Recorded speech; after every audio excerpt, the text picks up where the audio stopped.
Hello, everybody, and welcome to week 5 of the Bad Patchy Mario League. I'm joined by Invictus to break us down the action for today and also for B League that just finished. Good afternoon, B League. Good afternoon, B League? Christ. Good afternoon, B We're League. Yes, less than that's a my minute name. in. It's going well. Good afternoon, Invictus. How are you doing? I'm doing fine. I just woke up, but somehow I'm more awake than you. So Yeah, apparently so. I've been awake That's, for too long, maybe. That's not even true.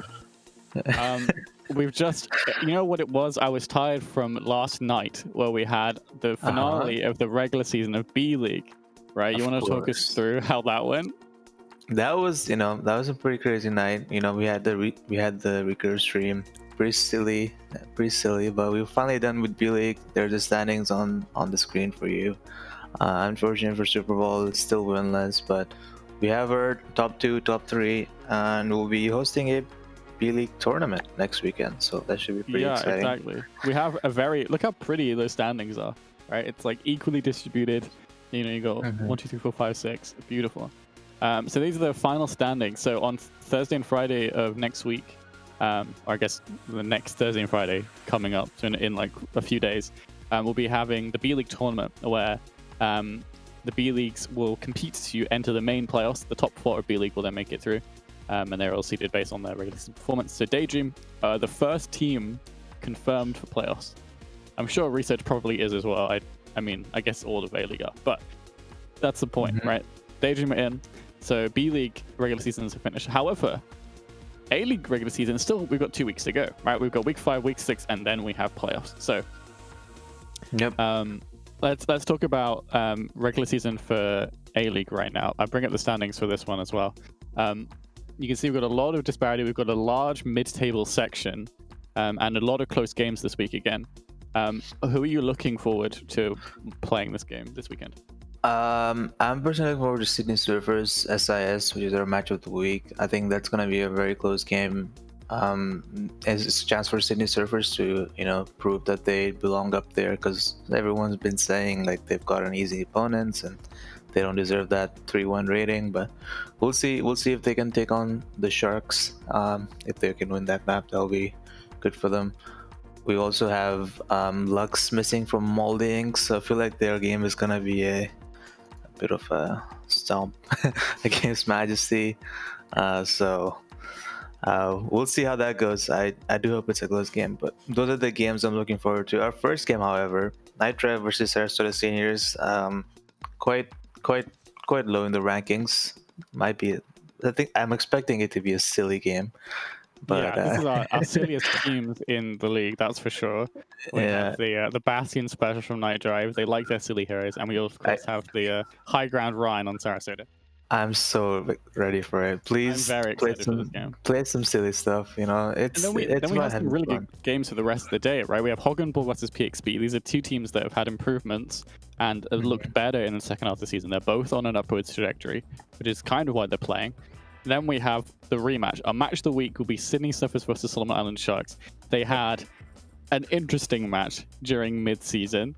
They are definitely going to want to win this one, run it back without interruptions and problems. They're going to want to win this, so there's a lot behind that. Without controversy, Yeah, pretty much. They're going to want a legitimate win there. And then we have Malding Inc and Majesty, 2 teams that were maybe slept on a bit. Majesty was definitely slept on until last week, and we saw a brilliant game with them against Waffle. So I'm very interested in that match. Nice to see. I think that will really show how good Majesty is. Malding Inc won't have a lot. I don't think it will, because Malding doesn't have luck, so I think it's gonna be a bit of an unfair game for them, and they're just gonna roll over Malding. But we'll see how it goes. I hope they can still hold it back. In other news, chat, you might be aware of this, but we have emotes now. So I want to see some emotes. I haven't been seeing many so far, but by the lovely Star Sleeps, make sure you follow them. We're gonna get some banners and stuff, and we'll blast it on socials when we have everything. Where you can go follow them as well. So make sure you go thank them for their work, because it's a beautiful little gift. There you go. We've got Hypers. We've got our newest emote that got approved this morning, literally like half an hour ago. A Bad Pack 2 cow. So Cap, come on. just get us up. Oh, there we go. Same girl with the 10 new people have subs, so enjoy those. 10 new people to use emotes. We have 6 emotes. We have BPL hypers, BPL pause, We have flushed, the cow T-Tours. emote, T-tours. I hope Yeah. you all spam the cow emote in a Rust chat when he comes back. So yeah, Yep. we've also got a few. We've got C9. We've got, I think, we have a few others that are on the BT2 as well as all the team emotes. So enjoy those. But we should probably get onto it because we're waffling. We got 10 minutes late. We're 10 minutes late already at Classic BPL. We're going to try some interesting stuff as well. So me and Victus are actually going to go hide in a different channel, and we're going to try and play with observing. So as you know, BPL's motto is because why not? And we're going to try some low latency stuff. It's going to be cool.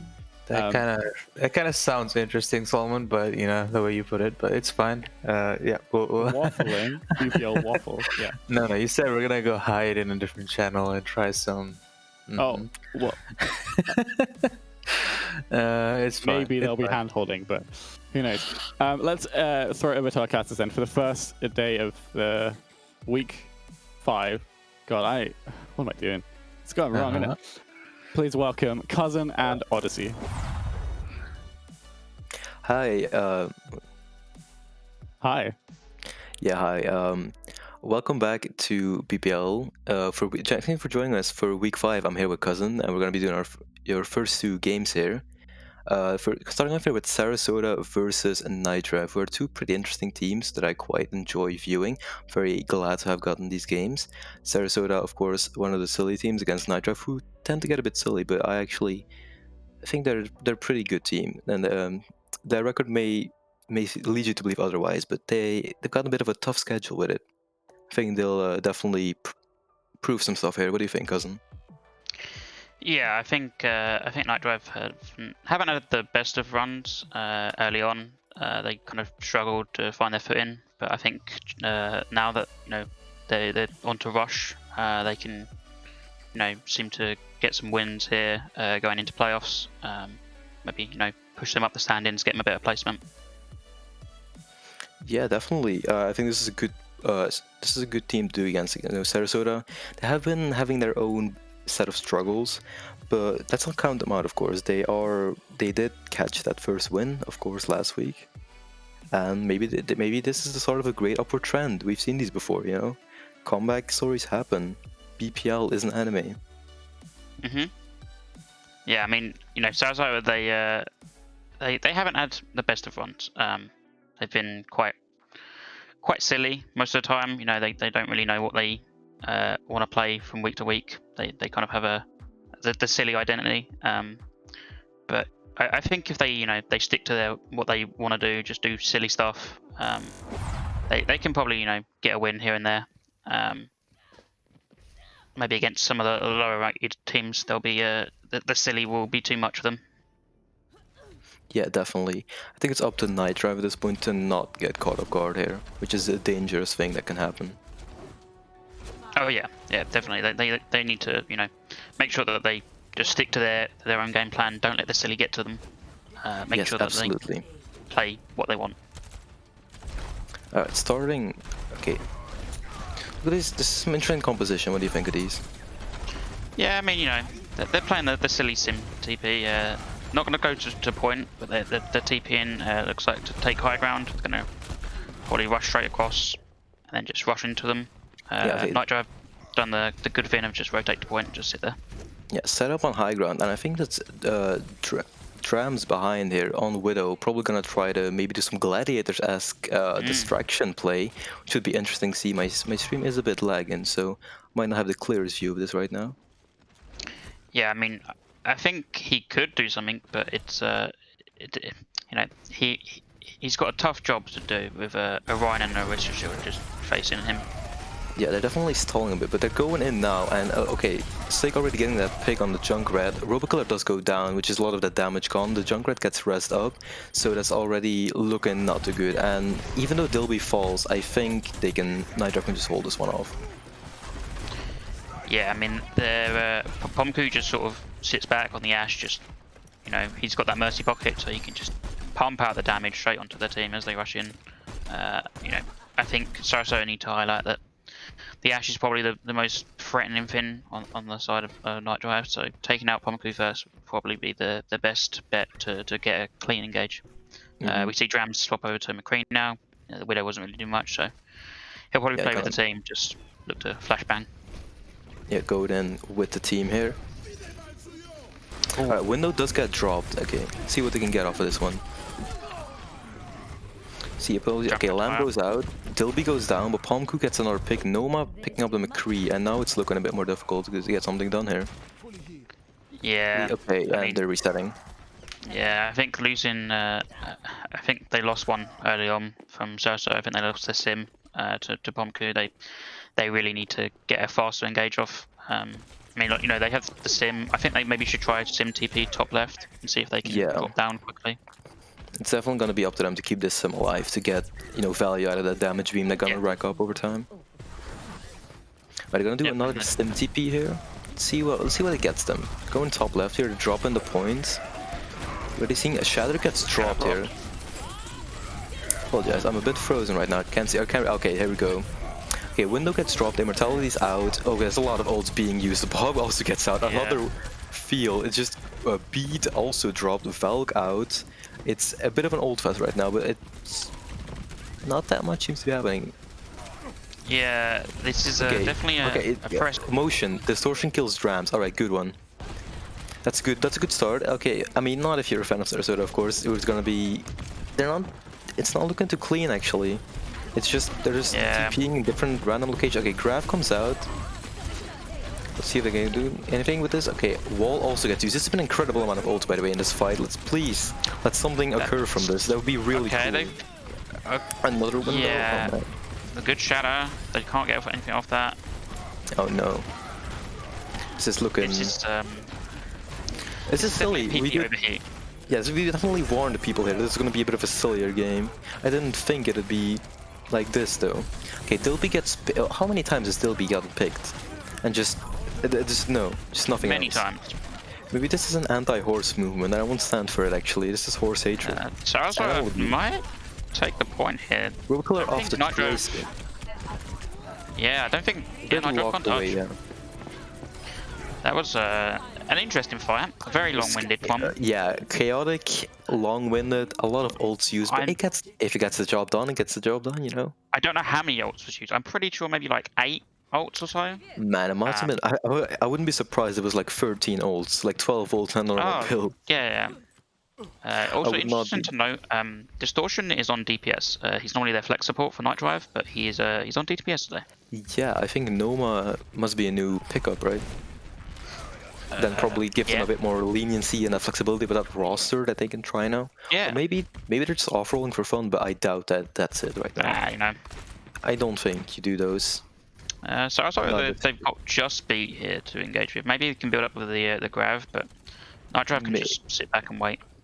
Yeah, I think it's gonna be up to NightDrive to really shut down the fight quickly before the other ults come online. Because if that Grav comes online in the middle of a bit more chaotic fight, that's a winning condition.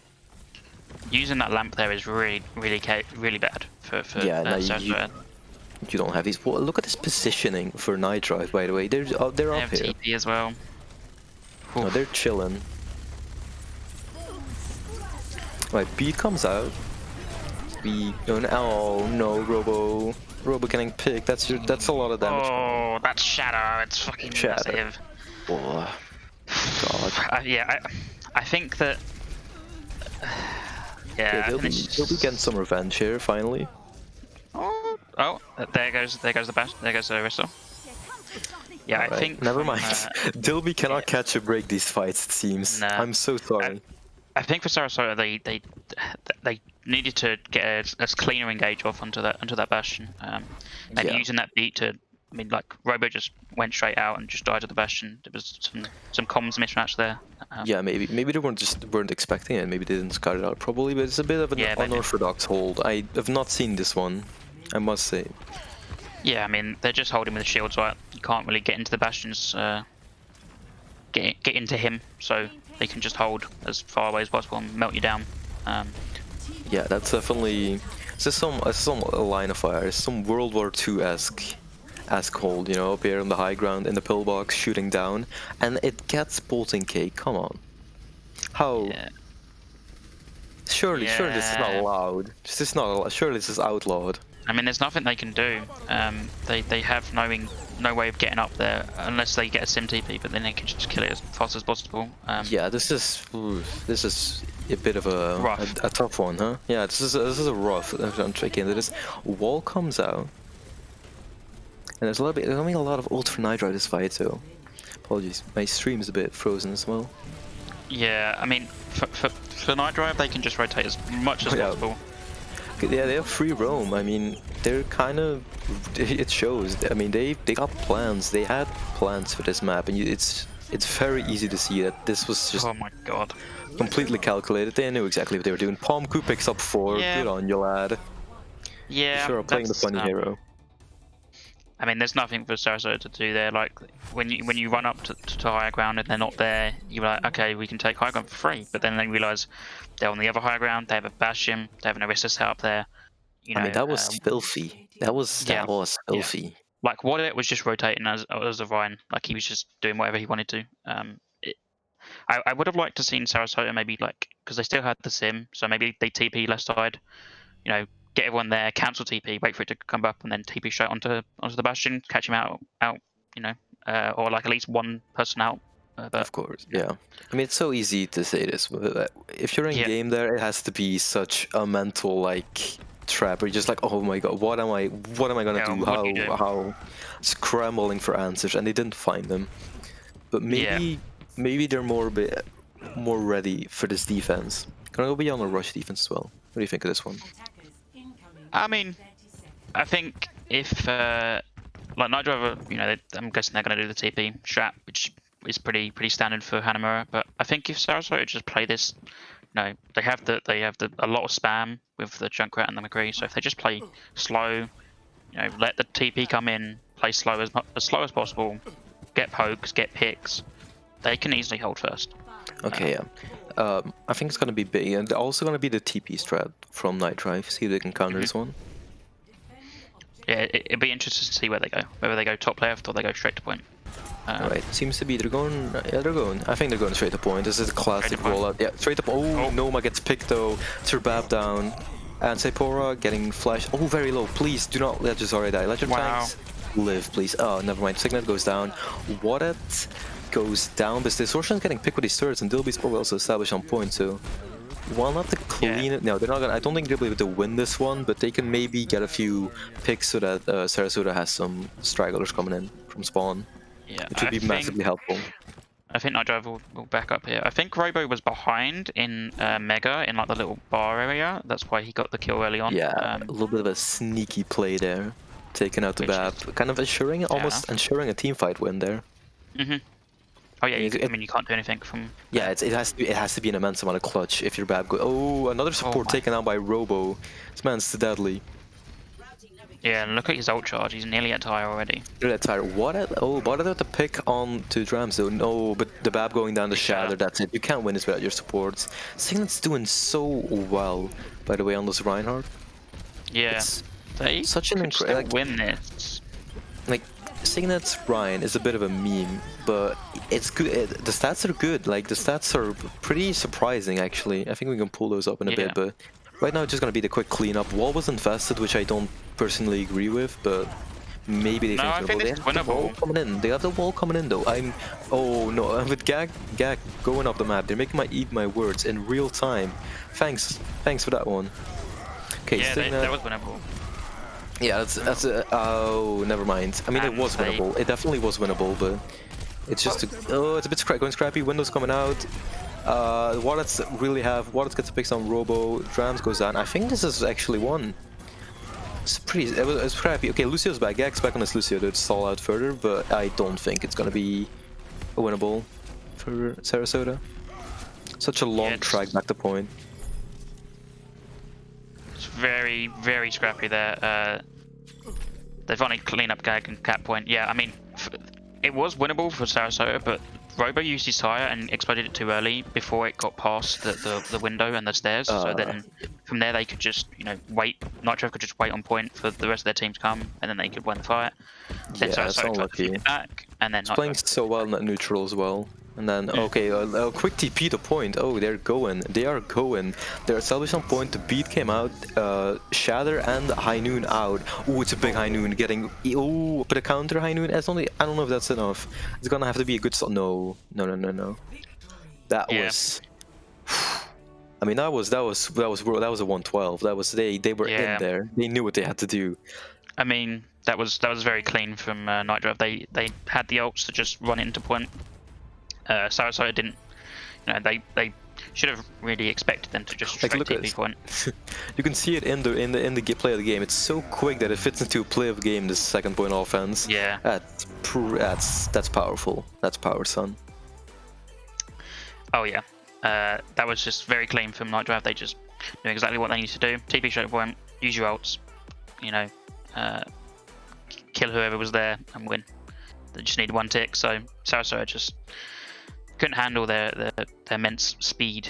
They were still recollecting themselves, probably making still plans what to do, like kind of recollecting the thought, but they didn't give them time to do anything. They just were like, okay, we TP, we beat, we're on point, deal with us. Come to us. You are attacking now. Yeah. I mean, yeah, obviously, it was hard for Sarasota to win that. They didn't do too badly on first defense, but I think that, you know, they got the picks early on from Robo, but then they didn't really like stabilize. They just kind of went a bit too aggressive. But yeah, I mean, we'll have to see if Sarasota can come back. I think they should be able to, considering the next map is King's Row. So yes, it's gonna be decided by that Rhine duel, which is good for someone like Signet. Oh yeah. Absolutely. We'll have to see. Yeah, we'll definitely have to see. I think still last map it showed that NightDrive, maybe their point A wasn't the cleanest. It was good, but their point B, they were prepared. They had it written down what they wanted to do. They knew exactly what to do, where to go, the TPs, the strats. It was so, you love to see it, just so ready. They were prepared, and I think that's good. That even against a team, some people, you know, every match they're preparing for every single match. They're giving it their all, is what it seems like, and I really like that. Oh yeah. I mean, I think like for the NightDrive, their offense wasn't as clean because they just never got set up right. As soon as they TP'd, they lost, you know, their BAP first fight and then the Lucio second fight. So they never had a clean TP engaged straight into point, which is thanks to that Junkrat. The Junkrat really helped there. But after first point, they you know, as you said, they knew exactly what they needed to do. Just went straight in. Yeah, definitely Robo hiding away there got them some fighting chance, but after that scrappy fight, it just fell. I think also NightDrive in those scrappier fights just are way better at keeping it together and staying composed. Even I was doubting the sim wall, but they knew what they had to do, and I mean, they should be applauded. Yeah, I mean, like I saw the sim wall come out, and I was like, oh, this may not be, you know, the greatest fin, but then I saw Robo, he used his tire and it just didn't get anything, so from there on it was totally winnable. Completely. So looking good. Now this is still reverse sweeps can only happen if your enemy goes up, you know. So let's not count Sarasota out. They can still come back strong, come back a bit unorthodox out of the corner, and we're gonna be moving into the second map and I'm gonna see exactly how that fares with King's Row. Yeah, King's Row, you know, it's a good map for Rush. They can play the Rush with the Kree May if they really fancy it. They could play it with the Junkrat that I know Caden likes. They could play Reaper if they fancy. They could play Doom if they really want to do maybe some Pharaoh. There's a lot of options to play on King's Row first and then throughout the map, but we'll have to see what they prefer. You know, we'll have to see. We'll see. Also, substitutions. I think Eisen came in. I think, and of course, Caden and Frank coming in for Sarasota.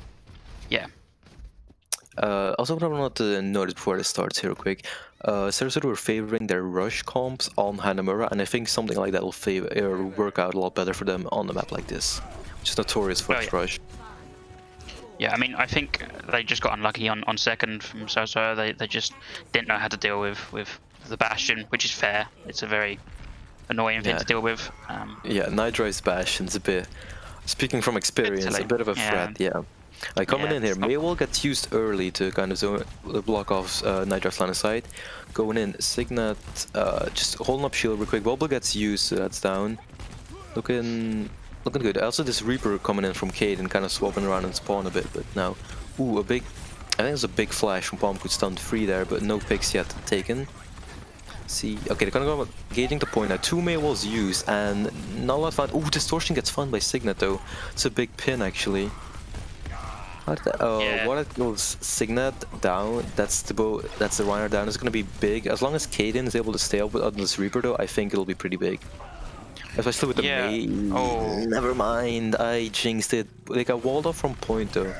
They're coming back in. Ooh, the Shadow gets blocked, I think. Nothing. Yeah, it doesn't get anything. And the window is also not finding anything. So that's, you don't, I mean, it's heroic. I commend your bravery, but no, it didn't. Yeah, I think as soon as they lost their Vine there, Sarasota should have backed out. They had high charge Zarya, so they could have just waited. You know, they had a back window coming up, so they should just waited and went back in. Interesting to see the Reaper May comp from Sarasota. Going back in right now. Another try. Oh, windows from NightDrive. Imagine if they had one of those. That would be so cool. Yeah, that would be nice. That would be real nice. Okay, so the team, they kill Kaden. I think Kaden's so difficult with his Diva as well to counter the Reaper, making it so harder than the Zarya come out from Sephora. Yeah, it's difficult for Kaden to do much. That window there just split the entire team. So they had to go right and left. Can't really do much.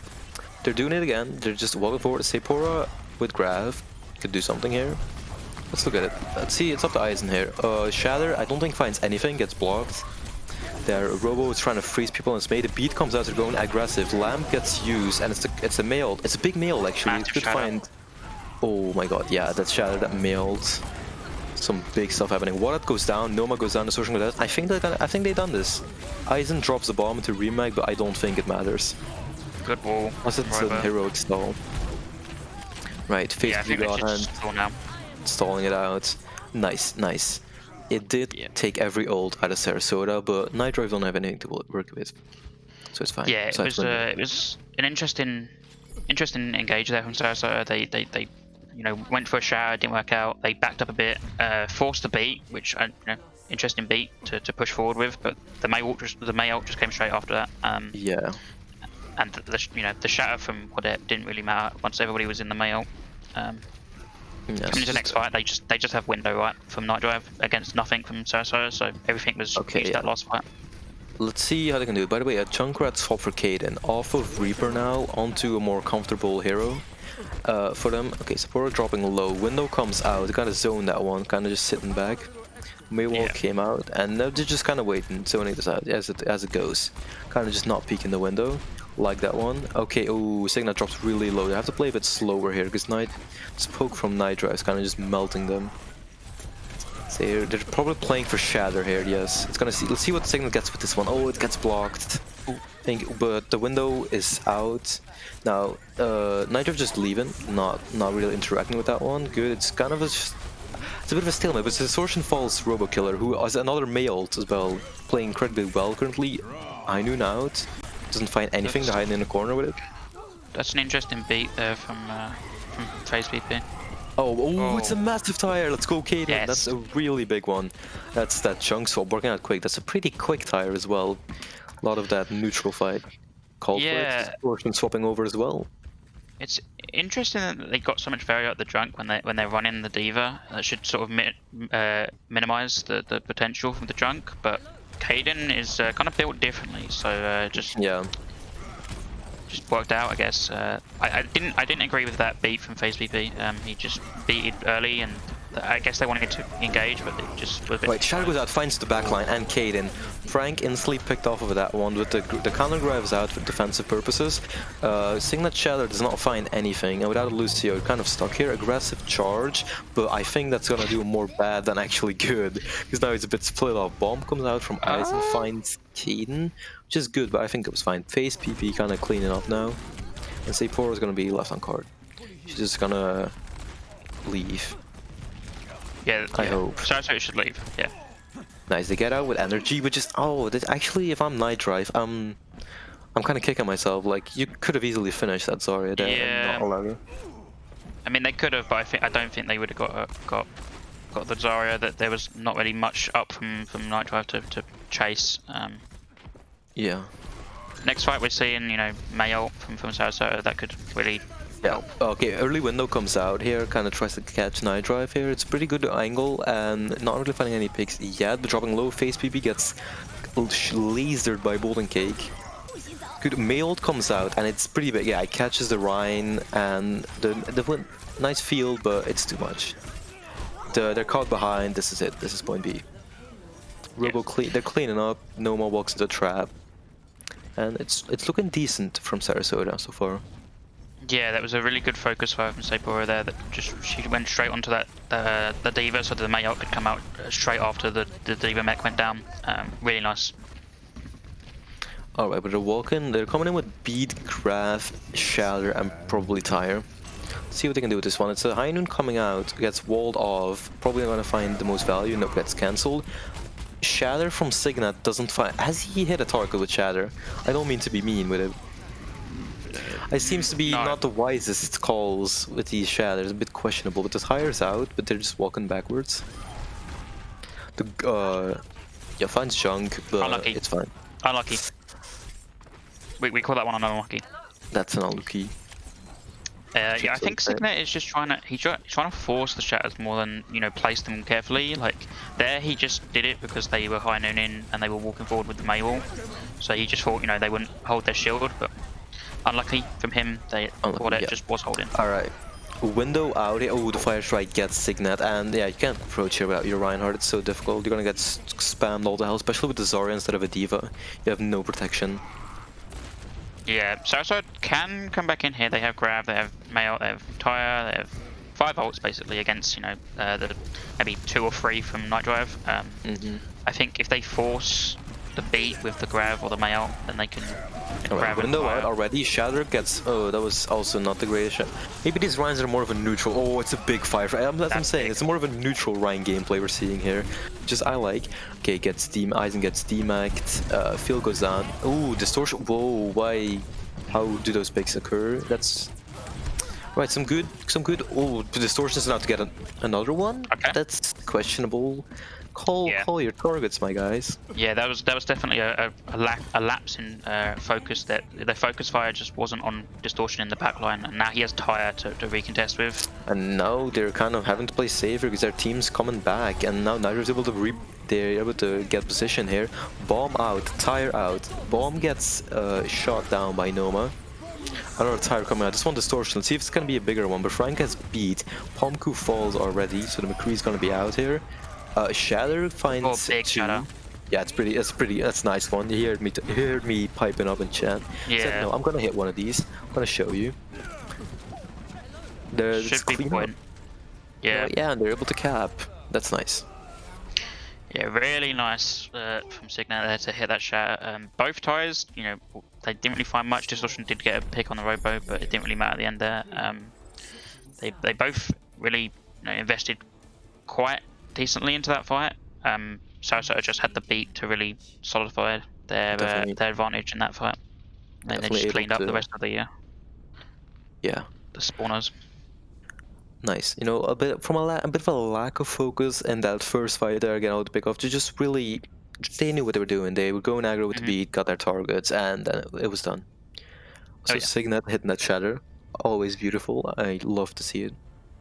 Yeah, I mean he hit one, right? Yeah, I love it when my Rhines hit their Shatters. Yeah, I think for most of this map, on their offense, I think we only saw like maybe 2 Shatters hit from Wardet that connected. The rest were just, you know, Yeah. unlucky Just- shatters that went into shield. But No, maybe this is not unlucky. Maybe this is the highest Rhine chess we've ever seen in BPL. Just two Maybe. Magneto and like Mr. X, just completely oh yeah, Professor. I don't know what the name is. I'm sorry. you're fine. It's Apologize. I complete, talked to you know, women. yin and yang. There you go. Yin and yang, yeah. Okay, Distortion. I'm interested to see. I Nah, he don't won't- think this he far. won't. No. Nah, he won't. Not with phase on Lucio. Not with phase on Blue. He's doing okay. Calm. Let's stay calm here. So it's just a far on King's Row. It's how it happens.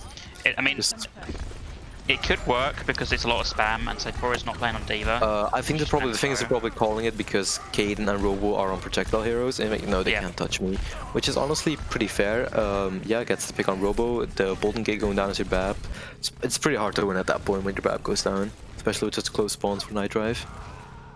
And yeah, I think that's I was questioning it.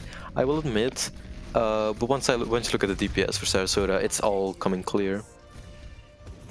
All just my vision clears up and the pick's good. Take back my words. Yeah, interesting from what's it called from NightDrive to run the Pharaoh there. It was quite smart. You know, or you at least feel like Robo and Caden are gonna be playing the Junk and the May, so you just sort of go in with a Pharaoh, no most well get spam damage, you just win the fight because they can't progress. Okay, window comes out. The window comes out. Distortion's out here, coming around.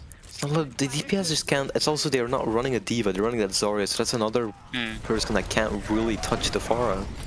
Okay, Shatter finds. It's pretty nice. Shatter gets Frank. Gets the Rhine. I think the Barrage out. No.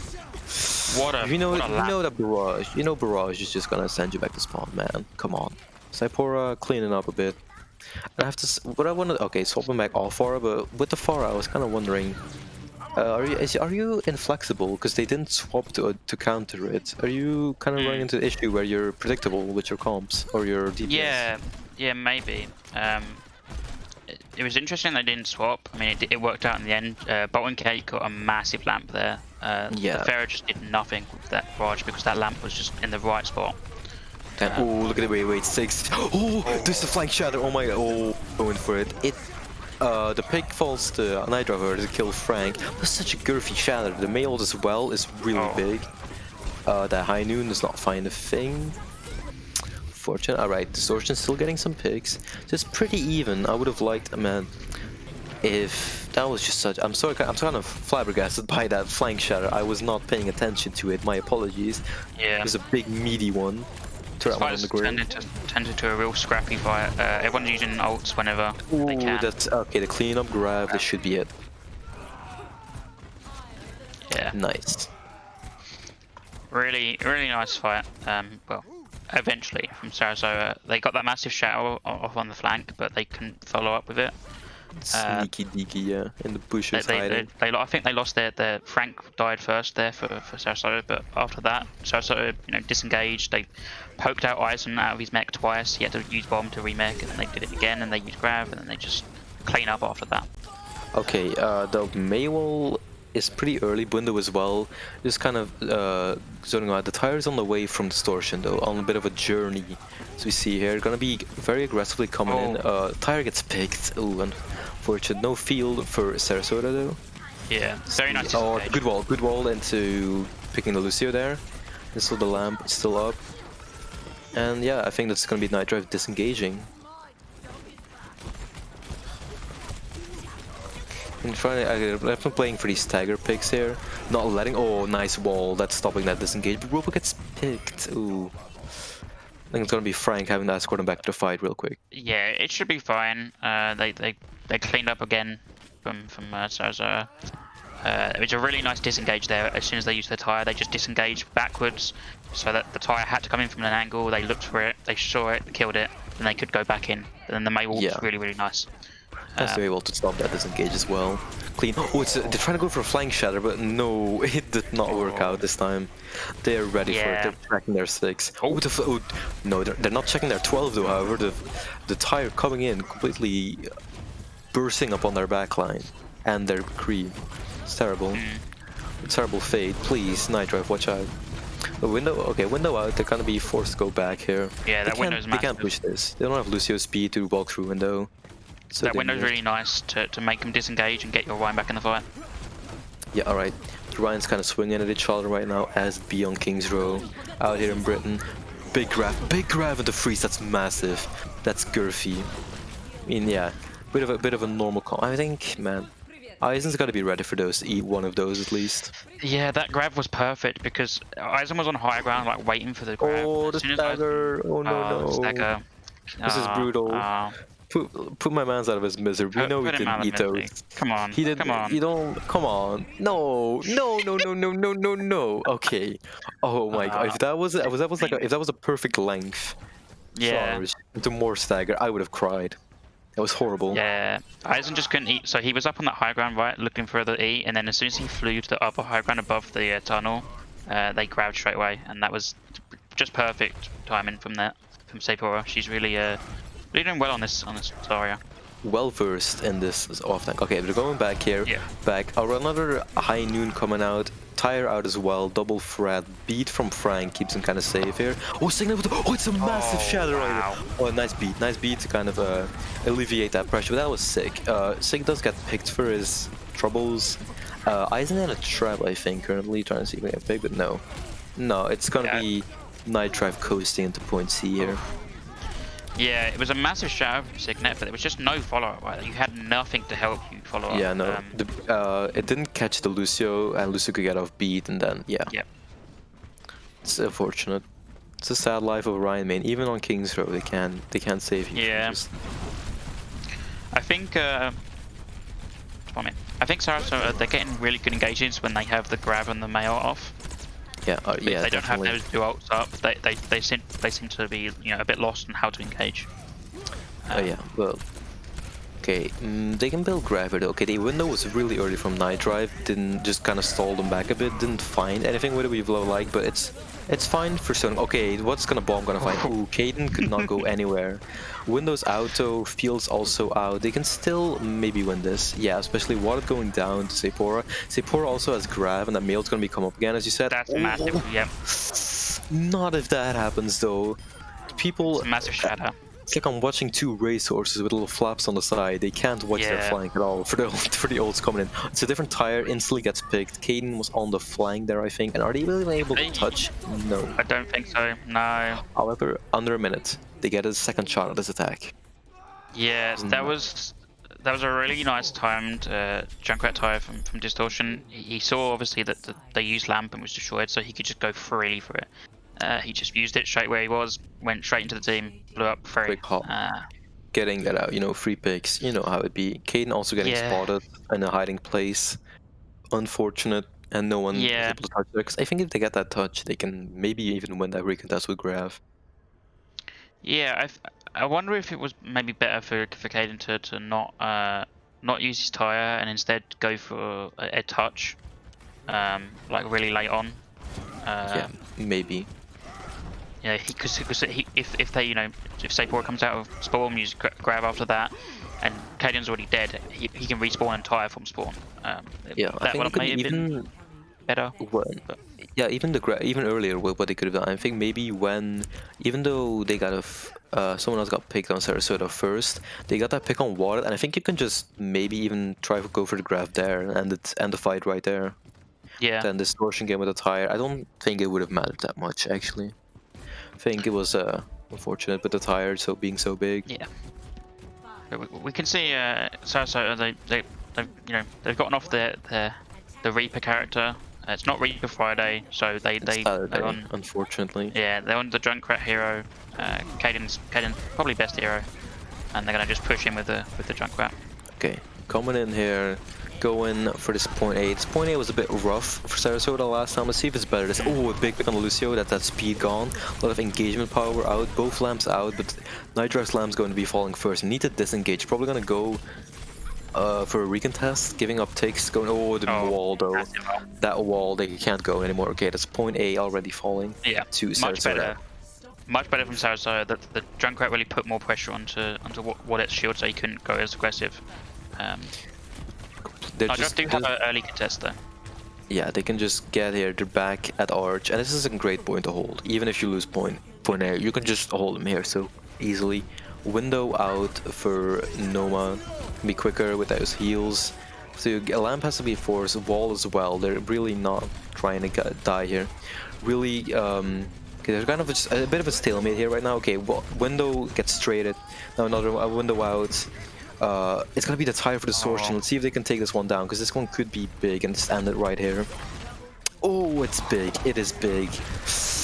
That's two crucial characters getting picked right there, and I don't think it's winnable anymore. Like, Kaden, what can you do with this one? A pick. Yeah, I wanted to know if it's gonna be on a stats card, buddy. That's not worthless. It's gonna be on a stats card. That's I wanted to know if Bolton had already used his lamp there, because I think yes. I think the lamp was used to counter Window as well as the wall. Yeah, I think the window from Bolton maybe needed to be need to be more angled onto the to the corner, so that you could shoot at the at NightDrive, who were just on that right corner. But yeah, that was an unfortunate set of events for Sarasota to lose to. But They committed a lot just to. I don't even think. I think you just play a bit safer there and just zone Window a bit, while also cycling a bit of, making sure to keep your tippy toes on that card. Because using both Wall and Lamp leaves you really vulnerable to that tire, as we saw. Yeah, I mean it's still winnable for Sarasota. The match predictions said that NightDrive were going to win by like 90%, 91%. Yeah. So I still think it's winnable for Sarasota. They seem to have a better read on what they wanted to play now. The Junkrat is really working out. Robo has gone over to the McCree because that's good. Yeah, not learning from the mistakes of that Farah pick, getting pretty smart there. And I'm saying if Sarasota can hold here, those Sarasota fans, that's gonna be going to their retirement funds. That's that's a lot of money. Big gambling, big money. Yeah, they can go to bingo with that money.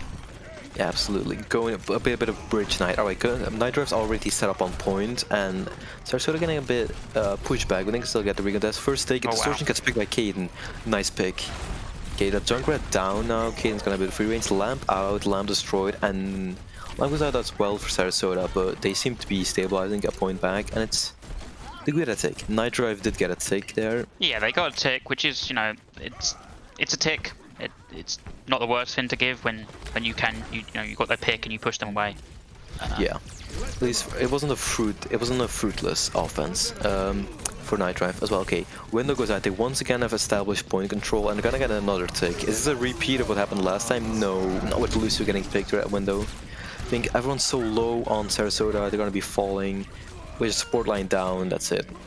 Can they get a contest? Can they get a final contest? I think they can. Spell's gonna be slowly hauling ass. I think it will be tough.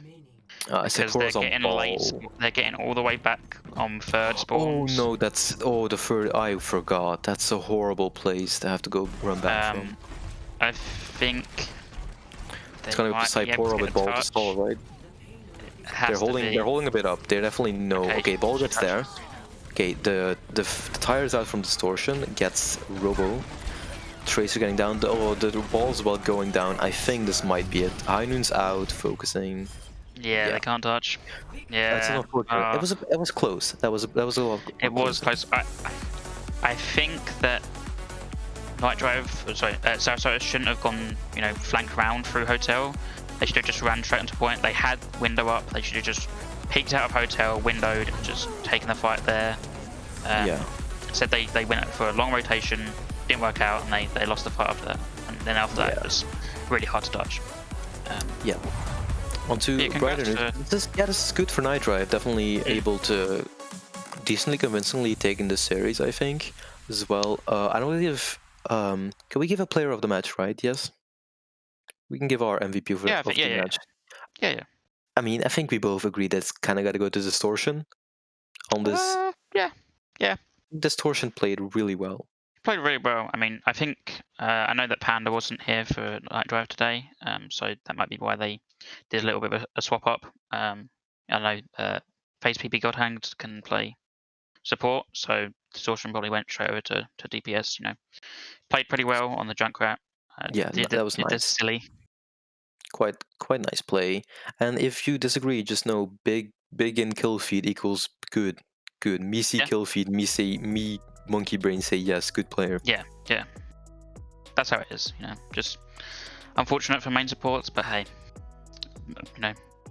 Tyre 3K good. Yes. But yeah, I mean, for NightDrive,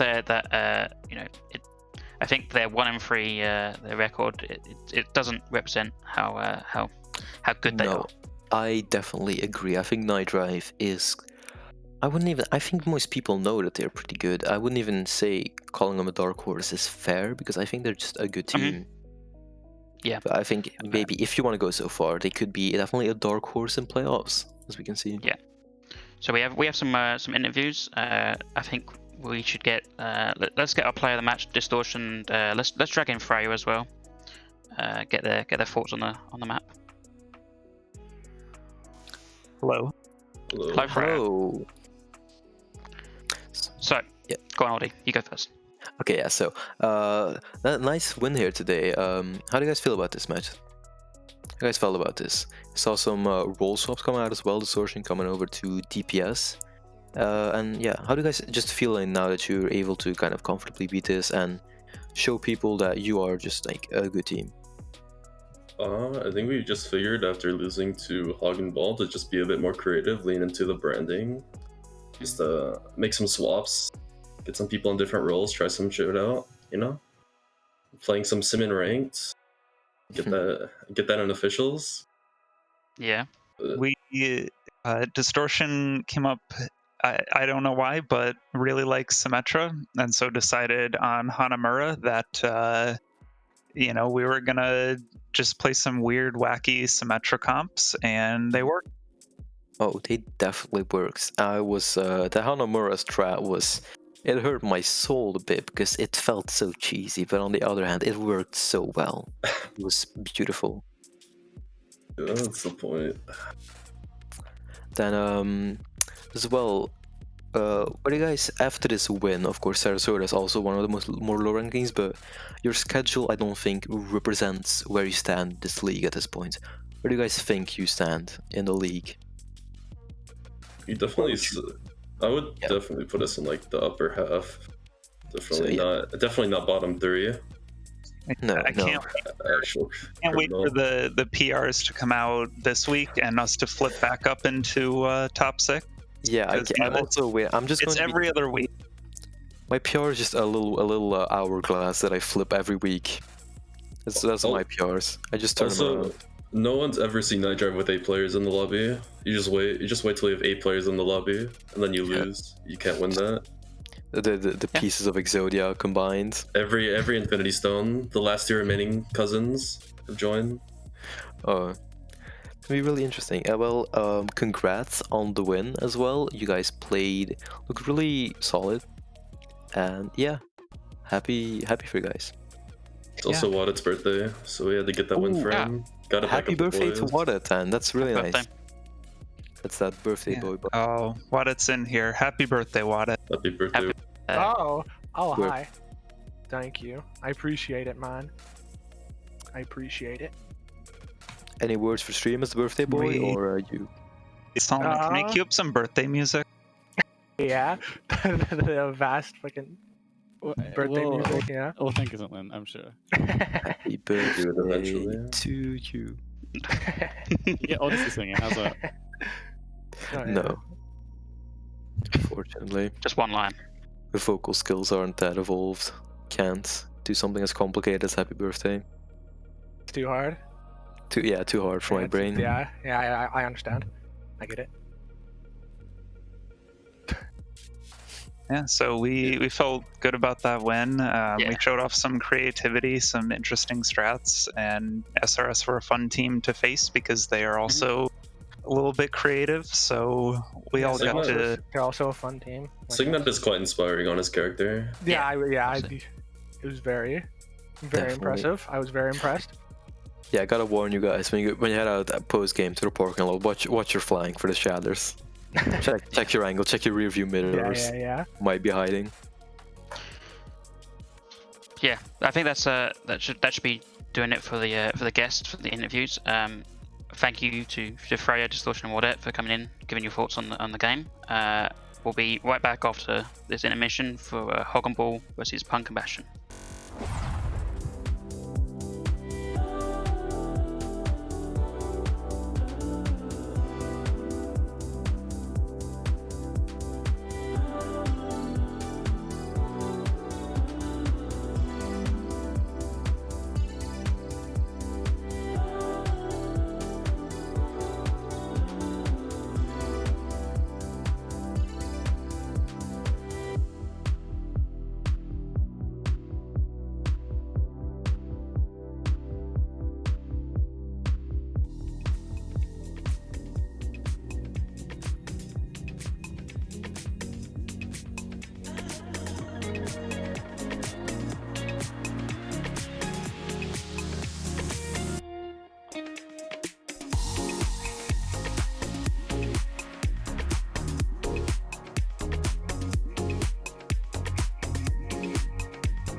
welcome back from our pause, chat. Coming up here next with our second game of the day and week. It's going to be Punk X Passion versus Ball Dynasty. A run back, actually, of that quarterfinals game we saw in the mid-season tournament. Yeah, so they're gonna be PXP lost closely last time, so they're gonna be looking for some revenge. You know they're hungry for it. Huh? What do you think about this one, cousin? Yeah, I mean, they both during the mid-season tournament they both played pretty closely. I think Taco now on Ball was on Punk X Passion, so it's an interesting one for Taco to go from losing to now on the team that beat him. Oh yeah, that's a real heel turn actually. Just coming back with a new team, Yeah. so we can slap his old team around. Maybe they're trying to say, hey, we don't need you, Taco. We got our boy JC back. We can do this. See, interesting to see how this one works out. I think it'll be quite a good game. I think two of the teams on an upward trend. I'm quite excited personally for this game. I'm happy to be here. I think this will be some crazy stuff we're gonna see. Oh yeah, I mean Ball, basically new tank line. Garrido has come into the team and been pretty good for them. Oh yeah, Garrido's been definitely a bright point. I think this team doesn't have low points though. I would say Garrido's a high point. Yeah, they're very well rounded. Yeah, they're quite well rounded. I wouldn't call out one player who's like, no, this is the problem. No, they're doing well. I mean, it doesn't look like a team that's dealing with many problems right now. Ball, they're looking focused. They're looking really clean with it. Oh yeah. Yeah. I think we'll probably see some rush from both teams. They both seem to favour that kind of style. I know, Dust on Ryan is quite good. Yeah, Dust.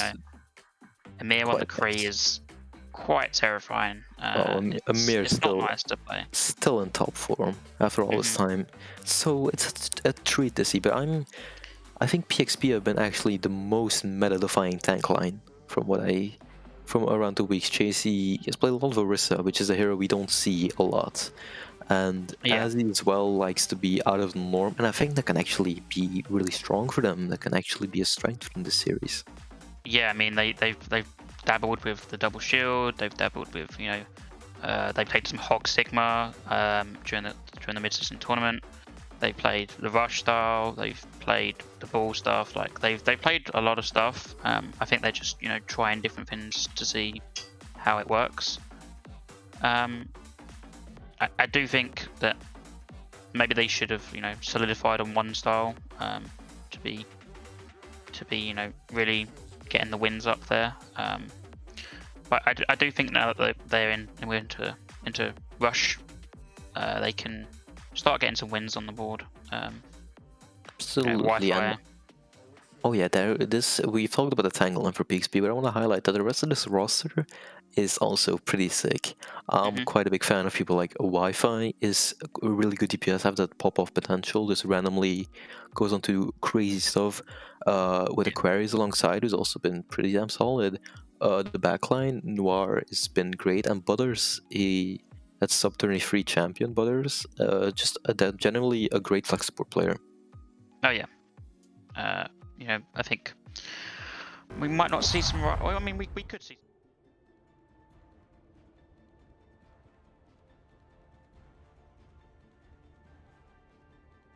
a bit tougher. You might see some cool stuff. Maybe some double bubble. We see the ball here already. Yeah. Looks like both teams are gonna not be a classic. Maybe, I mean, PXP can swap over to the rush. They can never trust attacking spawns ever. Yeah. So first map. There's 2CP, Anubis. Thoughts on Anubis as a 2CP map? Where do you rank it? I think it's the best 2CP map. I'll take. Sure. I mean, it's 2CP, right? So. Yeah, absolutely. But yeah, I think I like. Anubis is fun to play. Volsky is not too bad, but I don't like playing Hanamura. Hanamura is boring. No. Also interesting. This is definitely like a pre-patch meta that Ball are playing here, just like some classic stuff we saw in the beginning. Of the season. I mean, it still works. They're running out with the Genji. That's interesting. They're gonna be looking for a nanoblade type comp. See if Wi-Fi can pop off to make this work, because I think it's going to be a bit more difficult to find a target here to focus down and get ult charge off of. I think if Hogan Ball see this Anna alone, they should just dive in. Absolutely, this Anna is so... Oh, and Wifey gets picked instantly. Aquarius dropping low. I think it's time to hit the notepad. Say maybe. Yeah, not. hit the H key. Swap off Genji. Yeah, the H key is bound. Please tell me. Okay, so they're kind of just waiting for Wife to come back. They're not making any adjustments, which I mean it's fine. For one fight, unlucky. Could be some Go again. A bit of nerves coming in for the first fight. Oh my god, Garrido gets another pick. So deadly with it. The rest comes out, but Noir, they're able to find the Mercy. Taco gets anti, dropping really low. Dust. Oh, Dust on his Diva as well. But Chasey goes out on ball. Wifey gets Dust smack. Bit of a pretty even right now. Garrido's gonna go up on copy. Amira's pulse as well. Gonna be a lot. I think the DPS, the difference in DPS old generation is very visible right now. The pulse bomb does not find anything. Dust still in baby diva form. Garrido dropping a bit lower right now. Noir has this. Aquarius trading this time. It's Garrido gonna be going down. Noir pops Valkyrie. And Dust, Dust, I think Dust is back, but it was a bit too late. Chasey picks that off. Another Valkyrie out right now. And Wi-Fi fence pick on Dogwaggler, and I think they can be taking this point now. Yeah, so I think that started early on when Dust was, Dust lost that mech. Dust was on, tried to push away Noir from resin Aquarius. Didn't get it, didn't stay up on high ground, and then fell and lost the mech. And then from there, it was just a snowball of issues for Hogan Ball. Okay, alright, gentlemen. Genji and 20... Oh, never mind. Chasey dies already. Please, at least let me finish my sentence, guys. Okay, this is Genji in 2021. Will a Nanoblade work out in this very fine BPL game? Well, I see Dogwaggler is on the Zen character with the trance ability, and I say probably not. Yeah, no, I think... Okay, Taco falls. That's a decent opening here. They're gonna be moving in. Okay, Nanoblade out. Let's see what he can find here. Oh, it's a one pick on Mango. Oh, Project goes down. There's a lot of healing gone. Copy out. Garrido out as well. Both Copy and the Echo down. Butter gets rest, but the bomb gets... Noir getting picked by bomb is so bad there. Chasey gets picked there. Amir finds Azzy. Butter goes down a second time, and it's done. Yeah. Genji's... Yeah, I am once again asking for swaps. Like, Dong didn't even use trance. The Nanoblade got the Echo and the Mercy in the sky. I mean, the Nanoblade was fine. It was... But it's not... If you're not winning the fight with Nanoblade, it's no... Just play something else. Yeah, I mean... The fight win. Yeah, I say probably not. I got them... yeah, did get him two ticks though, so honestly, I don't hate it. If you have to play for only one tick with the blade, sure, that can work out. But you need to build this first, so it might take a while. Yeah, I mean, Punk are gonna come into this fight with the Grav. They're probably gonna use the Grav to force the trance and then go from there. Okay. Oh. Yeah, quick engage. Trance gets forced out there. I think the Grav comes out, and it's gonna be late. Yeah, late in the fight. That Trance runs out. I mean, before that Grav does good picks already. Tank line dropping weak, and it's looking really quickly actually from PXP, looking clean. The Valkyries are out for both teams, and yeah, Dust going down. I think they're gonna be able to take this here. Garrido coming back on McCree, the balls back up though. Mango's not getting picked on his high ground, so able to free roam. Oh, Amir finds Noir. Oh no, don't do it. Wi-Fi needs to clean up with Blade right now. It's not happening. Amir finds Butters, gets picked with Blade. Oh, it's trading. It's going really quick. Wi-Fi finds a few with Blade. Taco comes back with Mines, slams. Dust on Ryan. It's also that pick. Okay, that was a lot happening there, but they hold. Yeah, miraculously they hold. That was... Yeah, that was a good job from you. Swaps. That was... Sweet Lord. Sweet heavens, I have been blessed. They're gonna go to rush. Aquarius is nearly up to copy, so he's gonna start. Yeah, Wi-Fi's Genji wasn't bad, but if the second blade you don't get point, it's a good call to swap there. I like that. If Punk go fast, they could really catch out Hogan Ball here because Taco has to touch and they have no. They're already at point, yeah. And Dust, they can also exploit effect. Dust, I don't think naturally. Oh, never mind. Proves me wrong there, gets the pick on Aquarius. Dust mag goes down. That was talking about. Dust's not traditionally a diva player in this league, I think, so could maybe be taken advantage of. But Garrido finds Azzy on Ryan, which is interesting also. that both of the traditional main tank players have now swapped to an off-tank position. Garrido picked, yeah, it's clean up. It's just Garrido mode. Garrido, yep. Spam the Dorito for Garrido. Yeah. Yeah, okay, Taco, rest up. From Hog on Ball, that was a really nice fight there, because they you know, Aquarius didn't even use these Echo ult, so they have to take another fight. Picked incredibly early. Yeah. Okay, Butter's gonna come up on this window, High Noon's gonna be there, and the Echo ult is right here. Online, and then coming into Valk, probably Trance, Mines, and Pulse Bomb. Okay, copy out, window out as well. Dust gets demacked, the Lamb goes out, Mines are dropped on point. The Valk's out from Mango, Dust gets picked, but Dust gets picked on Noir before dying, so Aquarius is that one of, I don't know if it's the Shadow doesn't seem to be finding anything. I think no, Azzy gets picked there. It's definitely Azzy hit by that. Taco was able to clean that one up. Dongwaggler goes down, Garrido killing another one with a good copy. Mango falling, but it's not enough. No, Dust gets picked on Wi-Fi and it's done. Yeah, that was a really good hold from Hog and Ball. Garrido on the Ryan copy really helped them clear the point. There's definitely a copy diff, and now Aquarius onto this May. Yeah, I don't know what you can do with them. I like this May. I'm a big fan of this May character in the Rush Mirrors, but I don't know about this one. Yeah, I mean, versus the ball, it's so mobile. I don't know who you can freeze. Yeah, you're not gonna be able to build Blizzard as well. Like, no, it's gotta be some incredible neutral game here. But just playing together. Alright, going in. Taco gets picked already, so that's really good. Okay, the bomb out. I don't think it's fine. Anything. Trans out. Garrido gets picked though. Wi-Fi is currently clicking heads. Amir gets a pick on Butter. This is real big. Garrido gets a res. Beat out. Was a good shatter. Oh, Wi-Fi is finding so many picks right now. This is incredible. As he finds Dust, gets cleaned up. Taken out. Okay, Wi-Fi finds another one. Oh my god, that was clean. Clean. The High Noon to finish it off. Nice. Yeah. Azzy and Wi-Fi. That's the thing. The ball comp is good when they're not playing the rush, right? But as soon as Aquarius goes to the May, the ball cannot go in and slam without getting completely demolished. Completely frozen out. Yeah, I was thinking about it. Like, as soon as Taco went in there, he got frozen, and then the May wall was used to cut him off if he escaped, but it didn't matter. He was already melted down and killed. So I think... Found Taco after experiencing that one. I'm saying the main tank role, no thank you. I will be playing off tank. You can go in and get 20 CPs used on you. Have fun, Dust. Yeah, that one is a main tank. I do not like playing against Brig, May, Anna, all the CC. It's not fun. No.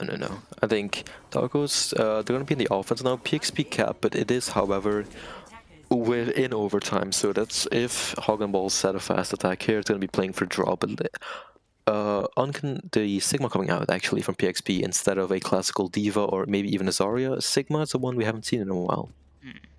Well, so the Sig is not too bad on Anubis, on like other maps where you can control high ground and sort of have a Sigma sitting up on high ground just pumping down damage.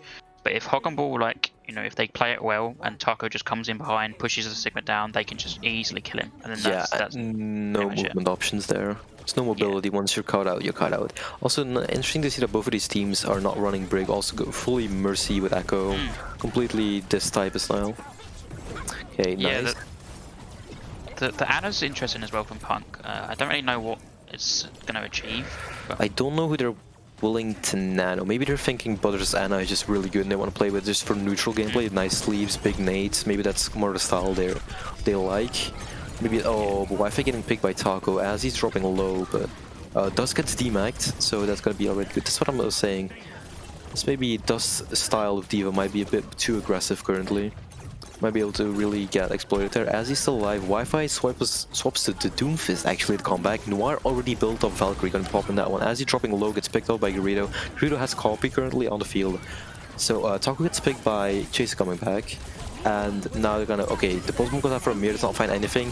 Garrido's gonna be copying that Doomfist. Taco goes down, Dongwaggler goes down, Amir finds Wi-Fi and Doomfist does find Butters. Mango gets picked though. It's really scrapped right now. Hold up, this copy. The Meteor Strikes come out for copy. Grasp down, Amir finds Aquarius and Noir.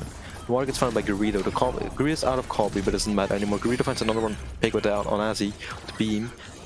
Mines go down, but I think the damage is done. Yeah. and we got pause. That's good In a because I pause. can go over that fight quickly. That Yeah, fight was a lot kind of scrappy from both teams, but from Hog on Ball, they immediately picked off the Junkrat as soon as they went engaged. From that, Wi-Fi shopped over to the Doomfist to come backing time. But you know, getting that early pick and pushing them straight back to point, Hog on Ball could just take as much space as possible. And from there, it was just kind of, you know, build up ults, use them on point. You know, Punk did have a nice re-engage, recontest there. Oh wait, Wi-Fi's gonna be coming in. Ooh, heroic, brave, creative, inspiring. I like. You know, it's a recontest, and not many people would go for these. You see, Wi-Fi, this guy's different. Kind of swapping off to McCree. Yeah, they've swapped over to the rush, and again they have the echo up, so they're just gonna stay for that. Yeah, definitely staying rush is echo. Gonna be copying either Ball or Diva here probably. I saw, yeah, this copy comes out on Diva, and Mangoes has the Valkyrie out. Aquarius getting in the front line, getting DMAC right before getting out bomb. Amir gets picked by Wi-Fi though. Remac's gonna come in. That's gonna be a bomb available for Aquarius copy. Mines were used, but I'm not finding anything. Taco gets flash, shields used, Garrido gets picked by bomb, and I think they're stabilizing real quick. Yep. Yeah, that was a nice fight from Punk, but I don't think Hog and Ball used anything. Maybe Valk and Mines. That was about it. So they can just, you know, reset. You know that. Well, they should know that Punk doesn't have any else, right? Yeah. Okay, yeah, here it is. Aquarius going over to the May. They're full rush now. Taco is going to have not very fun times engaging. While I was skeptical of the rush into this comp on offense, I think on defense when you have to walk into, yeah, it's not going to be nice. Okay, Trans gets used, they're going to go aggressive with this Trans. Garrido gets the copy on the Lucio. That must have been a misclick, I think. Instantly gets DMAC. I do not think that was the intended target. Bomb goes out. Butters gets picked as he finds Amir. He's down there to Reinhardt. Wi-Fi getting low. Gets, though, as he's out that Discord on, going to be melted down by Garrido. Devon comes out, Maywall out to block it, I think. And Dust gets remacked, and it's kind of just a bit of a stalemate here. Window comes out, as well as High Noon. Ooh, Wi-Fi's really low, so that slam. It's instantly low. Garrido also picks that one off. Garrido getting picked off though. Ooh, Aquarius with some big picks there. Picking up Mac, Garrido. Taco falls to Noir and Lucio. Garrido gets rezzed up and Noir falls, but I don't know if this is enough. I know they're able to collect here. Dust falling. I think it's time to go. No, never mind. They're still going in. It's still going, ladies and gentlemen. Garrido gets another pick, putting the team on his back. We're strapping him real good on his backpack. Dies, however, too heavy. Completely crumbles under Wi-Fi's big gun. Amir dying. Dawnweller also falls, and that's finally it. They're finally forced to leave. Everyone's dead. Yeah, that fight was a very long-winded fight. Hog and Ball used quite a lot of ults. Punk used, I think they used bomb and stuff there. It was more of a, you know, can this ball stuff beat the rush? I don't know. I just don't think it can without the clean engage. Yeah, I mean, even if Garrido's pulling out his massive numbers and you're still not winning the fight, I think it's maybe potentially time to look at the comp. So Mango dropping, Mango dropping really low there. Garrido copies Diva. That's a good copy, way better than that Lucio copy. Pulse will not sign anything. Field goes down, gets picked. But as well gets picked by Garrido. Dust. The males, it's a decent male, but not able to follow up. Garrido gets picked with bomb. Dust and Amir both getting picked. A returning pick, however, on both copy and Dust. Maybe this allows potential for a re-engage. Oh, okay, D-Max there. I think Trans goes out, Ball's still there, Butter's trying to live here with field use. I think it's done. I think they're going to be... Oh no, good shadow. The good shadow from Razzie with the Rika. That's Wi-Fi gets down back. V comes out. This is still winnable, however. This is still... Already, these teams are making me eat my words. I'm just so quick on it, man. Wi-Fi getting so many picks. Eating me... I mean, apologize, Wi-Fi, I won't doubt anymore. I will not doubt. I said this already. This guy's so explosive with it. Yeah, so that there was just Azzy, Wi-Fi, and Noir came out on the right over there. They used Shatter, the high name set up from there. They used B to help them sustain, and then Dust did a good thing to push Wi-Fi into the room with his mech so that he couldn't get anything for High Noon. Yeah. But Wi-Fi just demeched Dust, killed Dust, and just went onto point and cleaned up. It was a big shatter, but also Who's blocking Shatter here for Hog and Ball? No one. Yeah, There's no Shatters being blocked. It's literally, you're so vulnerable when a good Shatter. Okay, Taco rolling in, gonna not be able to find anything. Oh, it's a good stick. Gets Azzy low, but not able. Window out. That healing's gonna be really big. The Falcons also used good minefield, but Dong already gets picked. Lamps out. Garrido gets a pick on Wi-Fi, but with your tank and with your sending your ball down, it's gonna be real difficult to get in here.